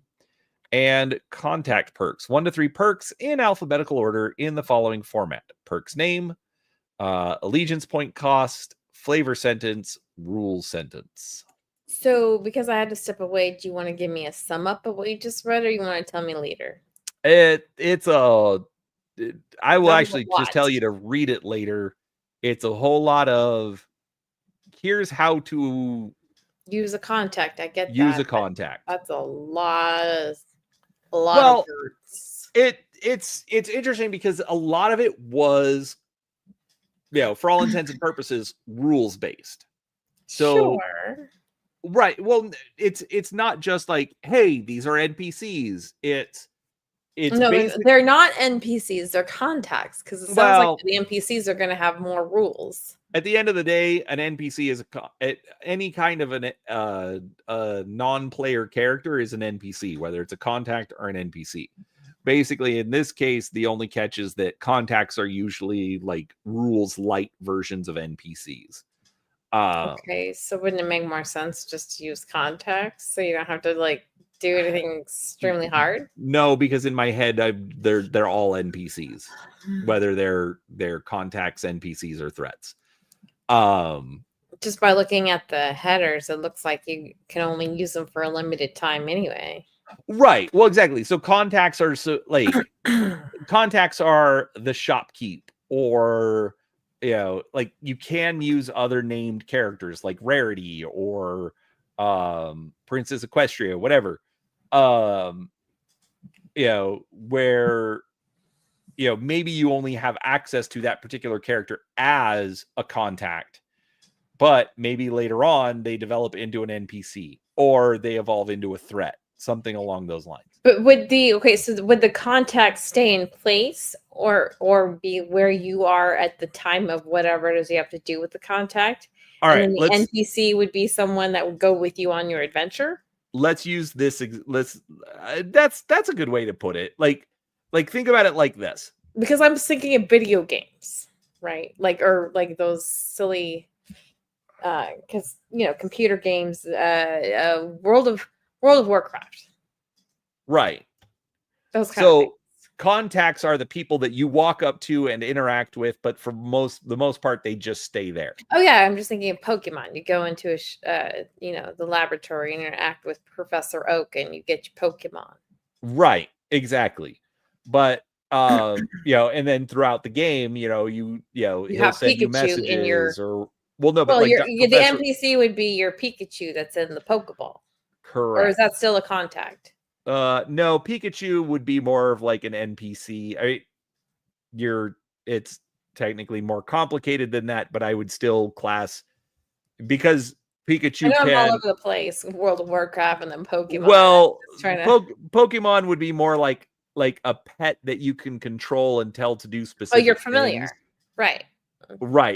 Pokemon would be more like a familiar, but it isn't a bad example as an NPC because Pikachu kind of has a mind of its own, and Pikachu, right, and doesn't necessarily do what he's told. Pikachu. So wouldn't that be interesting if they tried to do a Pokemon RPG? Somebody probably has somewhere. All right, so just really quick, we will look at. It'd be very easy to skin that. You know what I mean? Right. So here's an example of a contact. Isn't Applejack somebody's favorite in the chats? Probably. Anyways, so here's the name, a description. I always think of Dolly Parton when I look at Applejack. Okay. 3 different ways to gain. Applejack as a contact. And then here's the allegiance points, and then the different perks that you can use if you're using her as a contact. So there we go. Contacts. Fluttershy. All right. An insane Pinkie Pie. Threads. All right. Tell us page 247. Hold on. I'll scroll down. 247. All right. Wait, you don't want me to talk about Discord? No, because Discord. No, he's a contact, apparently, or an NPC, because we're skipping NPC and we're going straight to threats. Correct? I think we skipped right past NPC. Yes, we did. Because NPC is on page 245. All right. 245. All right. Tell us about NPCs then. All right. All characters that aren't player characters are non-player characters, NPCs. But player characters don't deal with all NPCs in the same way. NPCs who oppose them non-violently usually need stat blocks to help GMs play them. These important statistics offer the rules and narrative elements required for their scenes. Usually found in published adventures, NPC stat blocks give game masters a few rules to cover ways in which the players may want to interact with the NPC without fully fleshing them out for combat. Using NPC statistics. NPC stat blocks are designed to be simple, listing the character's name and description first, followed by a summary of important information about playing or using that NPC. This is followed by relevant game information such as their defenses and skills. Finally, we list important details like items carried by the NPC, what they want, and what they know or can do for the player characters. As NPCs are designed to be interacted with rather than fought, they are most useful for engaging with social characters, so it's important for the GM to predict how the player characters might choose to interact with the NPC. If they just want to talk or gain information, the NPC format is best. But if they're spoiling for a fight, the game master should prepare a threat version of the character. NPC statistics are also useful for characters who are exceptionally powerful or will avoid combat. Discord is unlikely to enter a stand-up fight with a group of player characters, no matter how belligerent they are. He is far more likely to prank and confuse them from afar, but might talk in the right circumstances.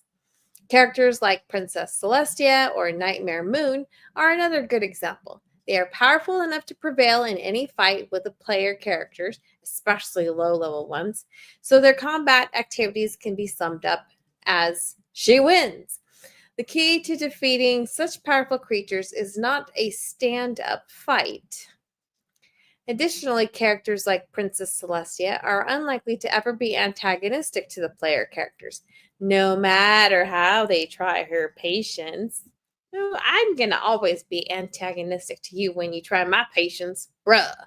And so there is no need to know how to fight or how a fight would play out.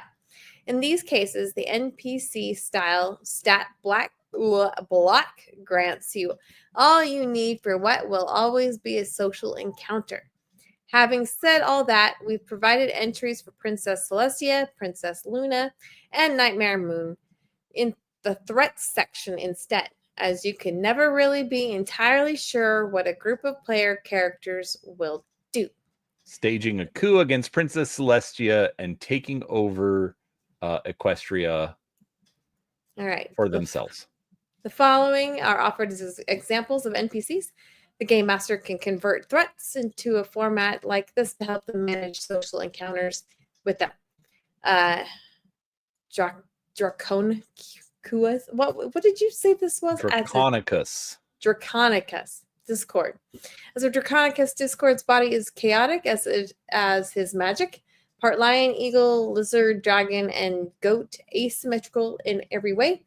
Discord is chaos incarnate, And as such, he alternates between aiding and antagonizing the main 6, sometimes at the same time. Even when Discord is helping the heroes of Equestria, he's manipulating them, except perhaps when he's having tea with Fluttershy.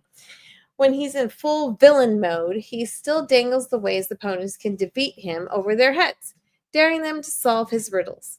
As a result, he's best represented by an NPC stat block.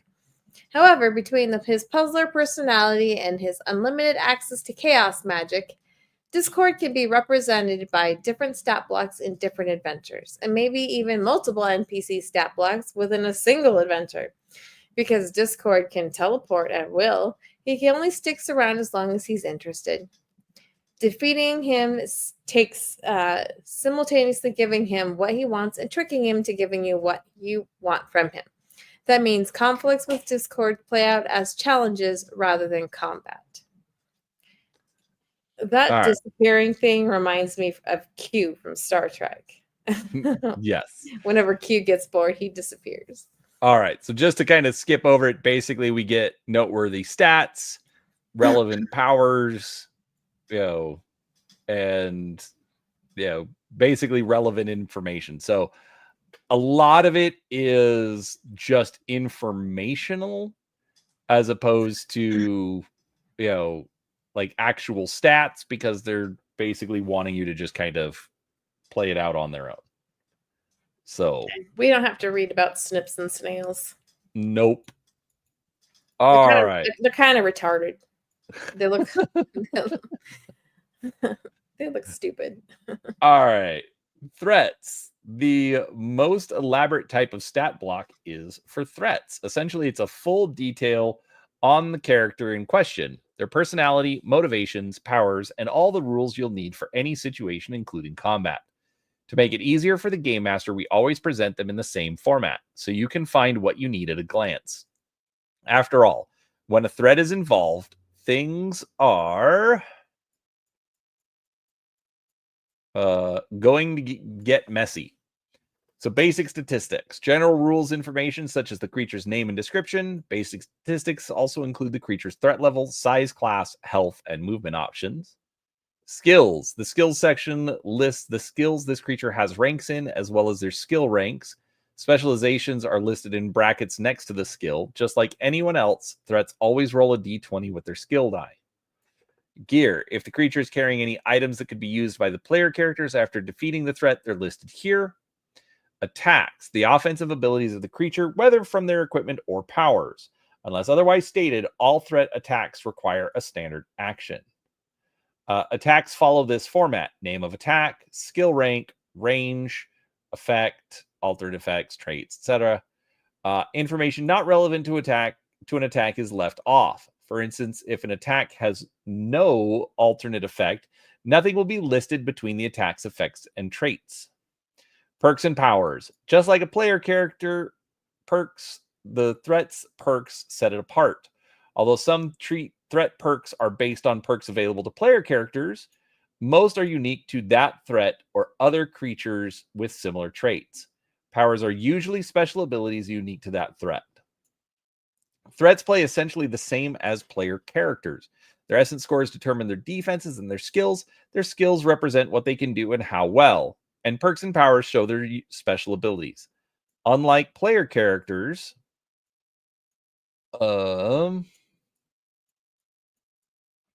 however, threats aren't built with an origin, influences, a role, and a focus.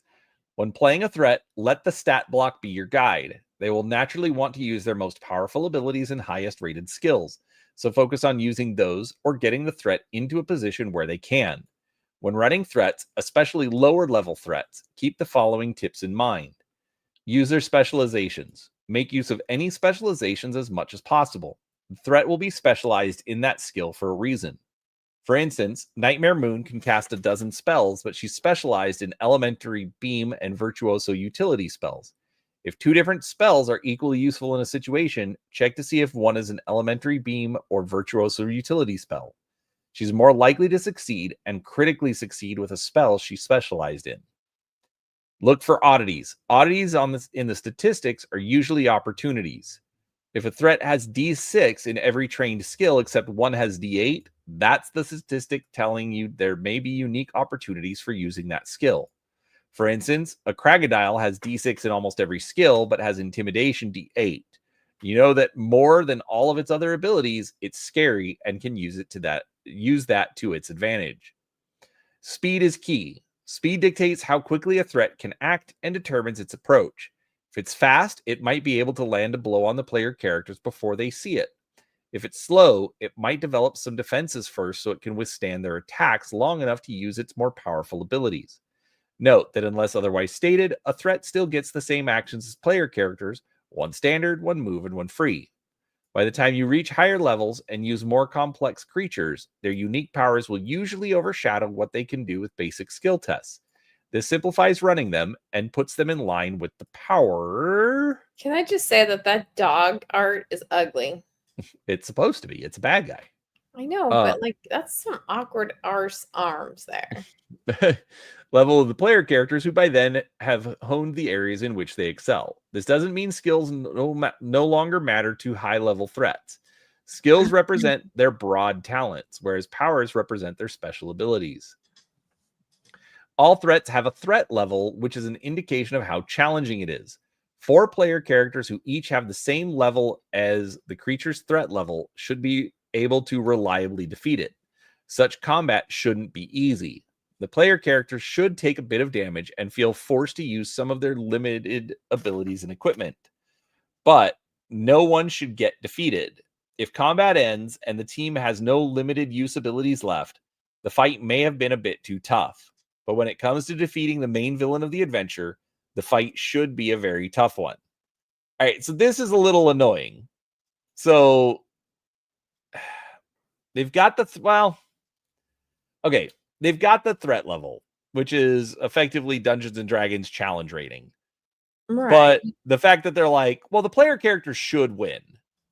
It's like, I don't know, maybe the players shouldn't be stupid because maybe the players don't win. That's the whole point to it being a game and having dice involved. You're not guaranteed your win. Yeah, but if you're the DM, then you'll lose. So it's okay. No. The GM is a player too. But your bad guys have to die though. That's how we play the game. But you gotta earn it. But you gotta lose. But I don't gotta win, but you gotta lose. There we go. All right. This all takes into account that the player characters have been on an adventure while their adversary is fresh. Threat level also assumes the combat takes place in optimal conditions for the threat. If a creature's powers all involve fighting in open water, they're considerably weaker fighting the player characters in a desert. Of course, if the player characters orchestrate a situation that catches a threat outside of their comfort zone, it is more than fair to reward your player's cleverness with an easier than expected combat. When creating a pony character, essence levels always add up to the amount of skill points in each group.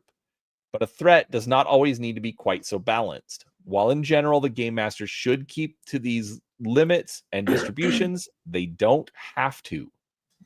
A threat with only 2 in smarts can still have an alertness of D8 if that is the level the skill needs to be for that adventure. However, it is often easier to just give them a perk that grants a bonus to their alertness. Obviously, don't go too crazy. If a character has a low essence and several skills within that essence at D8 or above, you have gone a bit too far. Just as a high essence grants many skill points, so does a high level of skill grant a high essence. The reverse is true as well. If an essence grants more skill points than you feel the threat needs in one area, just don't spend them. When creating NPCs and threats, the game master need not be bound by the math of the rules if they are getting in the way of the story you want to tell, or ensuring it suits your group. But they should always be mindful of the usual numbers to ensure that the threat's abilities match its level. So, in other words, don't make the characters too hard to beat, just make them where it's just hard enough to match the story? Well, no, so instead of worrying about the math, okay, remember, you only get so many essence points, you only get so many skill points. Okay. It's a monster or the boss or something. Even if it's quote unquote not mathematically correct, do what is right for the story. Make it more intelligent than an average player, or give it a couple of extra Sure, skills that but are relevant. don't give it so many skills that there's no way that anybody can beat it. Correct. Exactly. I thought that's what I read anyway. Yeah, Ugh. no, you did. So it's just a complicated it's just saying do what's That's right the for the one thing that story. kind of makes me crazy about these kind of games, the RPGs, is because things aren't like spelled out on a card. I really like I that mean, that dynamic depends of on the the game. tabletop. Huh? No, I get it, but it's like, again, going back to the movie example, nobody wants the big bad guy who is just as tough as the hero. They want the big bad guy who represents a threat. He's not perfect. Like go look at like a James Bond movie. Okay? The villain isn't usually the strongest. Doesn't always have guns, but is very clever, is very, Well, has, insane usually. well, but my point is World just that, domination. right, but they usually have like abilities and Money. knowledge that or money that the player characters don't have access to, that make them more interesting as the villain, as opposed to, oh, it's just another character, they just happen to be a bad character. That's the point. So, all right. Multiple threats. Player characters don't always outnumber their opponents, and combats can include more than one threat. Determining the threat level of a combat against multiple threats can be tricky, but there are a few tricks to calculate it if you want to check if it's a fight that isn't too overpowered. For the player characters, add up the amount of levels in the group and divide it by 4. As we assume a threat of the same level can handle up to 4 player characters. Generally speaking, 3 7th level player characters are about as strong as 4 5th level player characters. For the threat, take the highest threat level creature and add half the levels of all the others to it for the total threat level. For example, 2 bite akudas, threat level 2, would be threat level 3, not threat level 4. An attack that's strong against one is strong against both, so adding a second bite akuda to the fight increases the challenge, but doesn't really double it. Another example would be 3 bite akudas, and a puckwudgie would be threat level 7, 4 plus 2 plus 2 plus 2 divided by 2, not 10. The bite akudas could distract a team of level 7 player characters, while the puckwudgie gets in bigger hits, but all 4 foes would mostly bounce off a team of level 10 player characters. Okay, that was a lot of math, and now my brain is bleeding. All right. So the threat Make me level, dumber. I'm going to try. The threat level of a villain, okay, is equal to a number, okay? We're just going to say 4. Okay? So then 4. the threat level, yes, 4. 4. The threat level is approximate, like you assume that you're going to have 4 players. So if your 4 players are level 4, then they can beat a threat level 4 villain. Okay? The only one of them is needed to beat that No. threat level. No. No. The threat level is equal to the average of the player character levels. So if I have 4 characters that are all level 4, I have an average level of 4. My threat level that I should reasonably be expected to defeat is threat level 4. That's a lot of 4s. Right. So let's say that the threat level is 6. Well, my threat level, or my party of 4 level 4 characters, again, an average of 4, are going to be outclassed by the threat level 6. because it's a bigger, because it should be going up against 4 6 level characters. That make sense?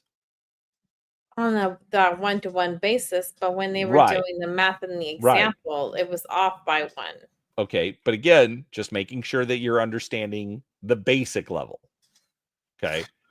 So now this is where it gets a little more complicated. So if I have a threat level 4 monster, all right, and I put a second monster into the game, the exact same thing. Okay, so like in this, the Puckwudgie. Okay, threat level You're a 4. pugwudgie. Yes, I am. You're a plump wedgie. Sure. Uh, I need a nap.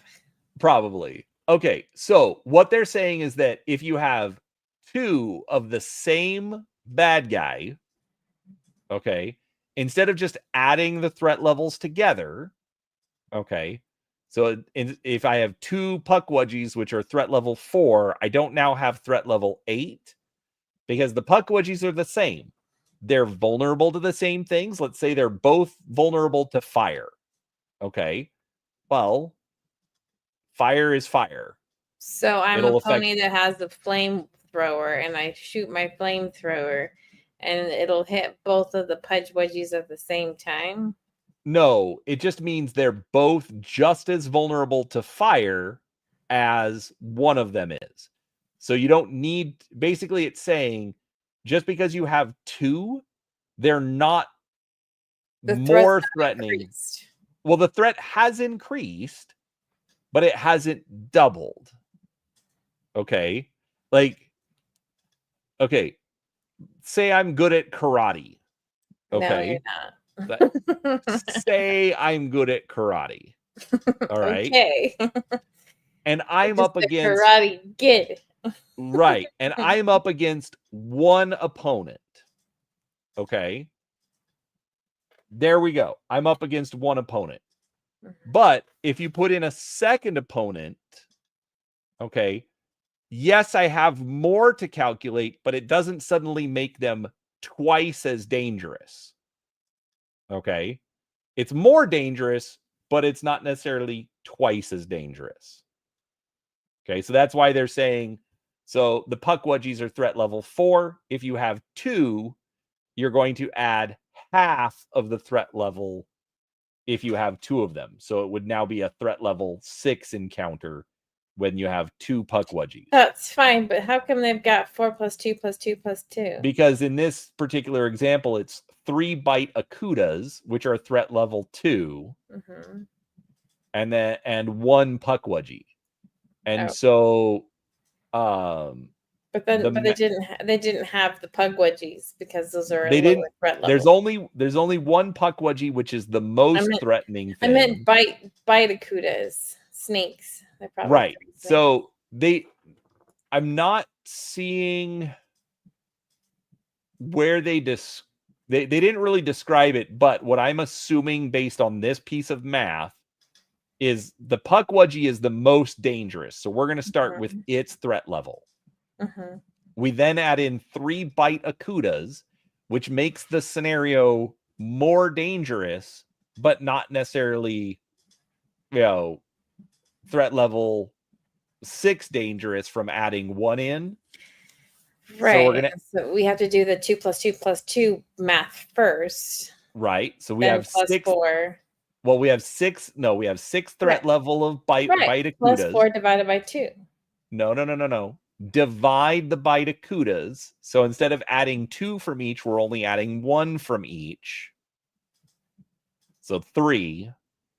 Remember your math. Please excuse my dear Aunt Sally. This is algebra. This is what I failed. I failed college algebra. This is what I couldn't figure out. Parentheses, exponents, multiplication, division, addition, subtraction. Yes, but you have parentheses within parentheses. Correct. So you go with the most central parentheses, which is 2 plus 2 plus 2, 6. Okay, this is a parentheses right here. Okay, actually, let me. That's a parentheses. Yes, I know. Okay, so I do that. Bam, we get 6. But Okay, it's still in parentheses after you solve it. hold on. But then this particular sequence is next, okay? My division. So add everything in the parentheses and then divide it. Okay. Why is it next? Because it's next to the parentheses within the parentheses? Correct. Mm. And actually, ignore this parentheses, the ones on the outside. Because it's the example parentheses. Correct. That's Exactly. not actually part of the equation. Correct. Okay. So I'm doing my parentheses. I'm doing my stuff that affects the parentheses because it's a multiplication / division. Okay.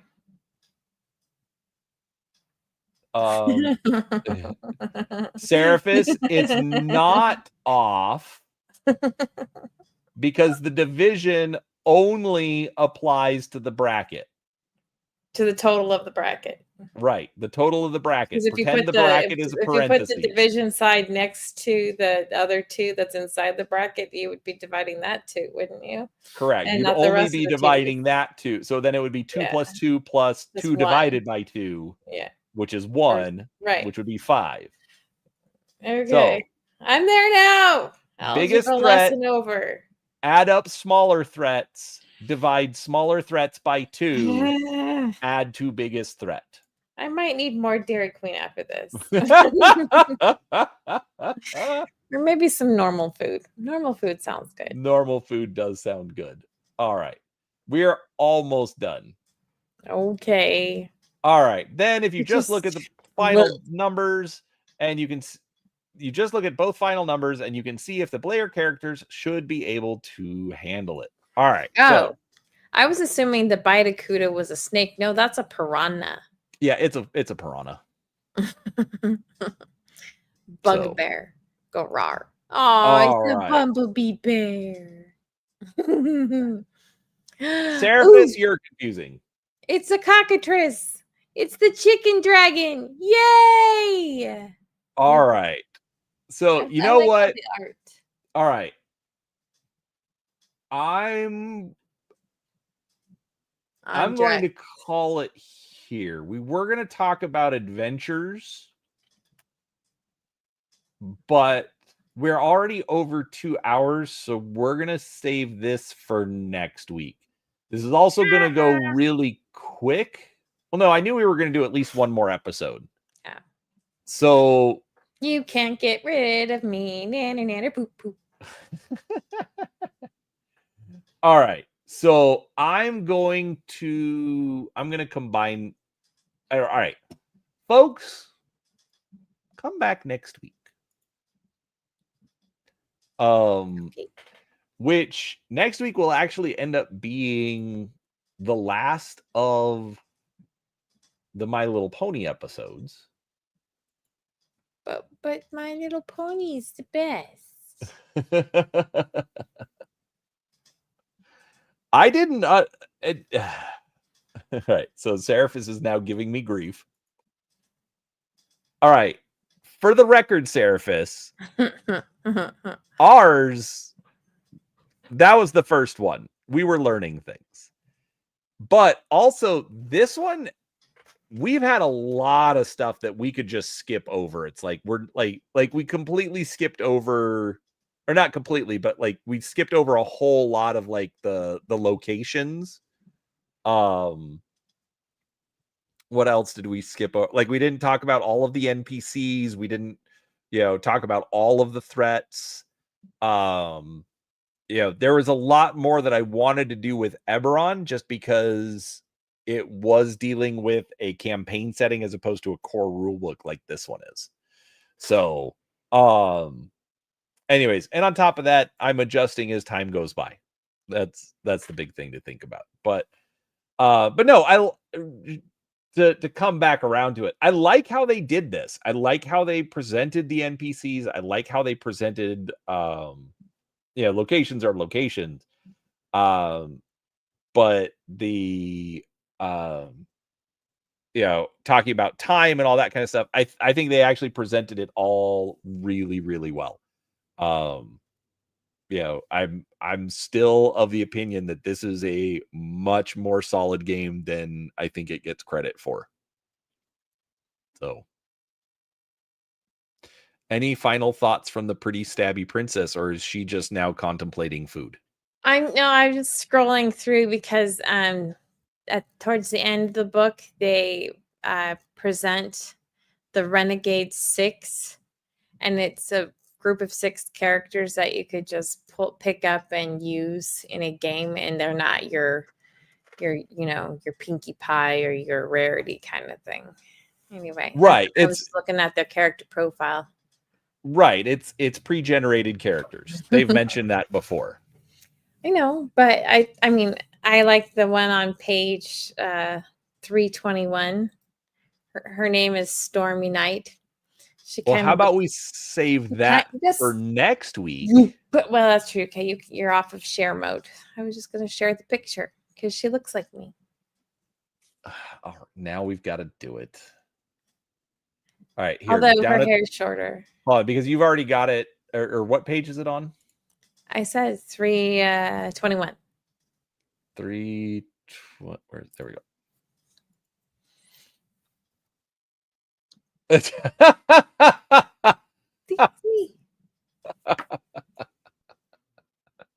Which one is this? Her name is Stormy Night, and she is a storyteller. And I just thought of the story that I'm very good at reading, and it's the pajama time. Pajama time. There we go. I like it when the grandbaby comes over and we do pajama time. It's pajama time. It's pajama time. That's awesome. All right. Well, folks, thanks so much for hanging out with us. We are going to go get food at this point. Yay! Impromptu date night. Come back next week where we will finish off My Little Pony. We're also going to be talking about an idea that I had. And I think that's going to take up most of the time. But we will finish it off by talking about adventures and ways you can make My Little Pony your own. So thanks so much for hanging out. We absolutely appreciate your time, and we'll talk to you all next time. Thanks, everyone.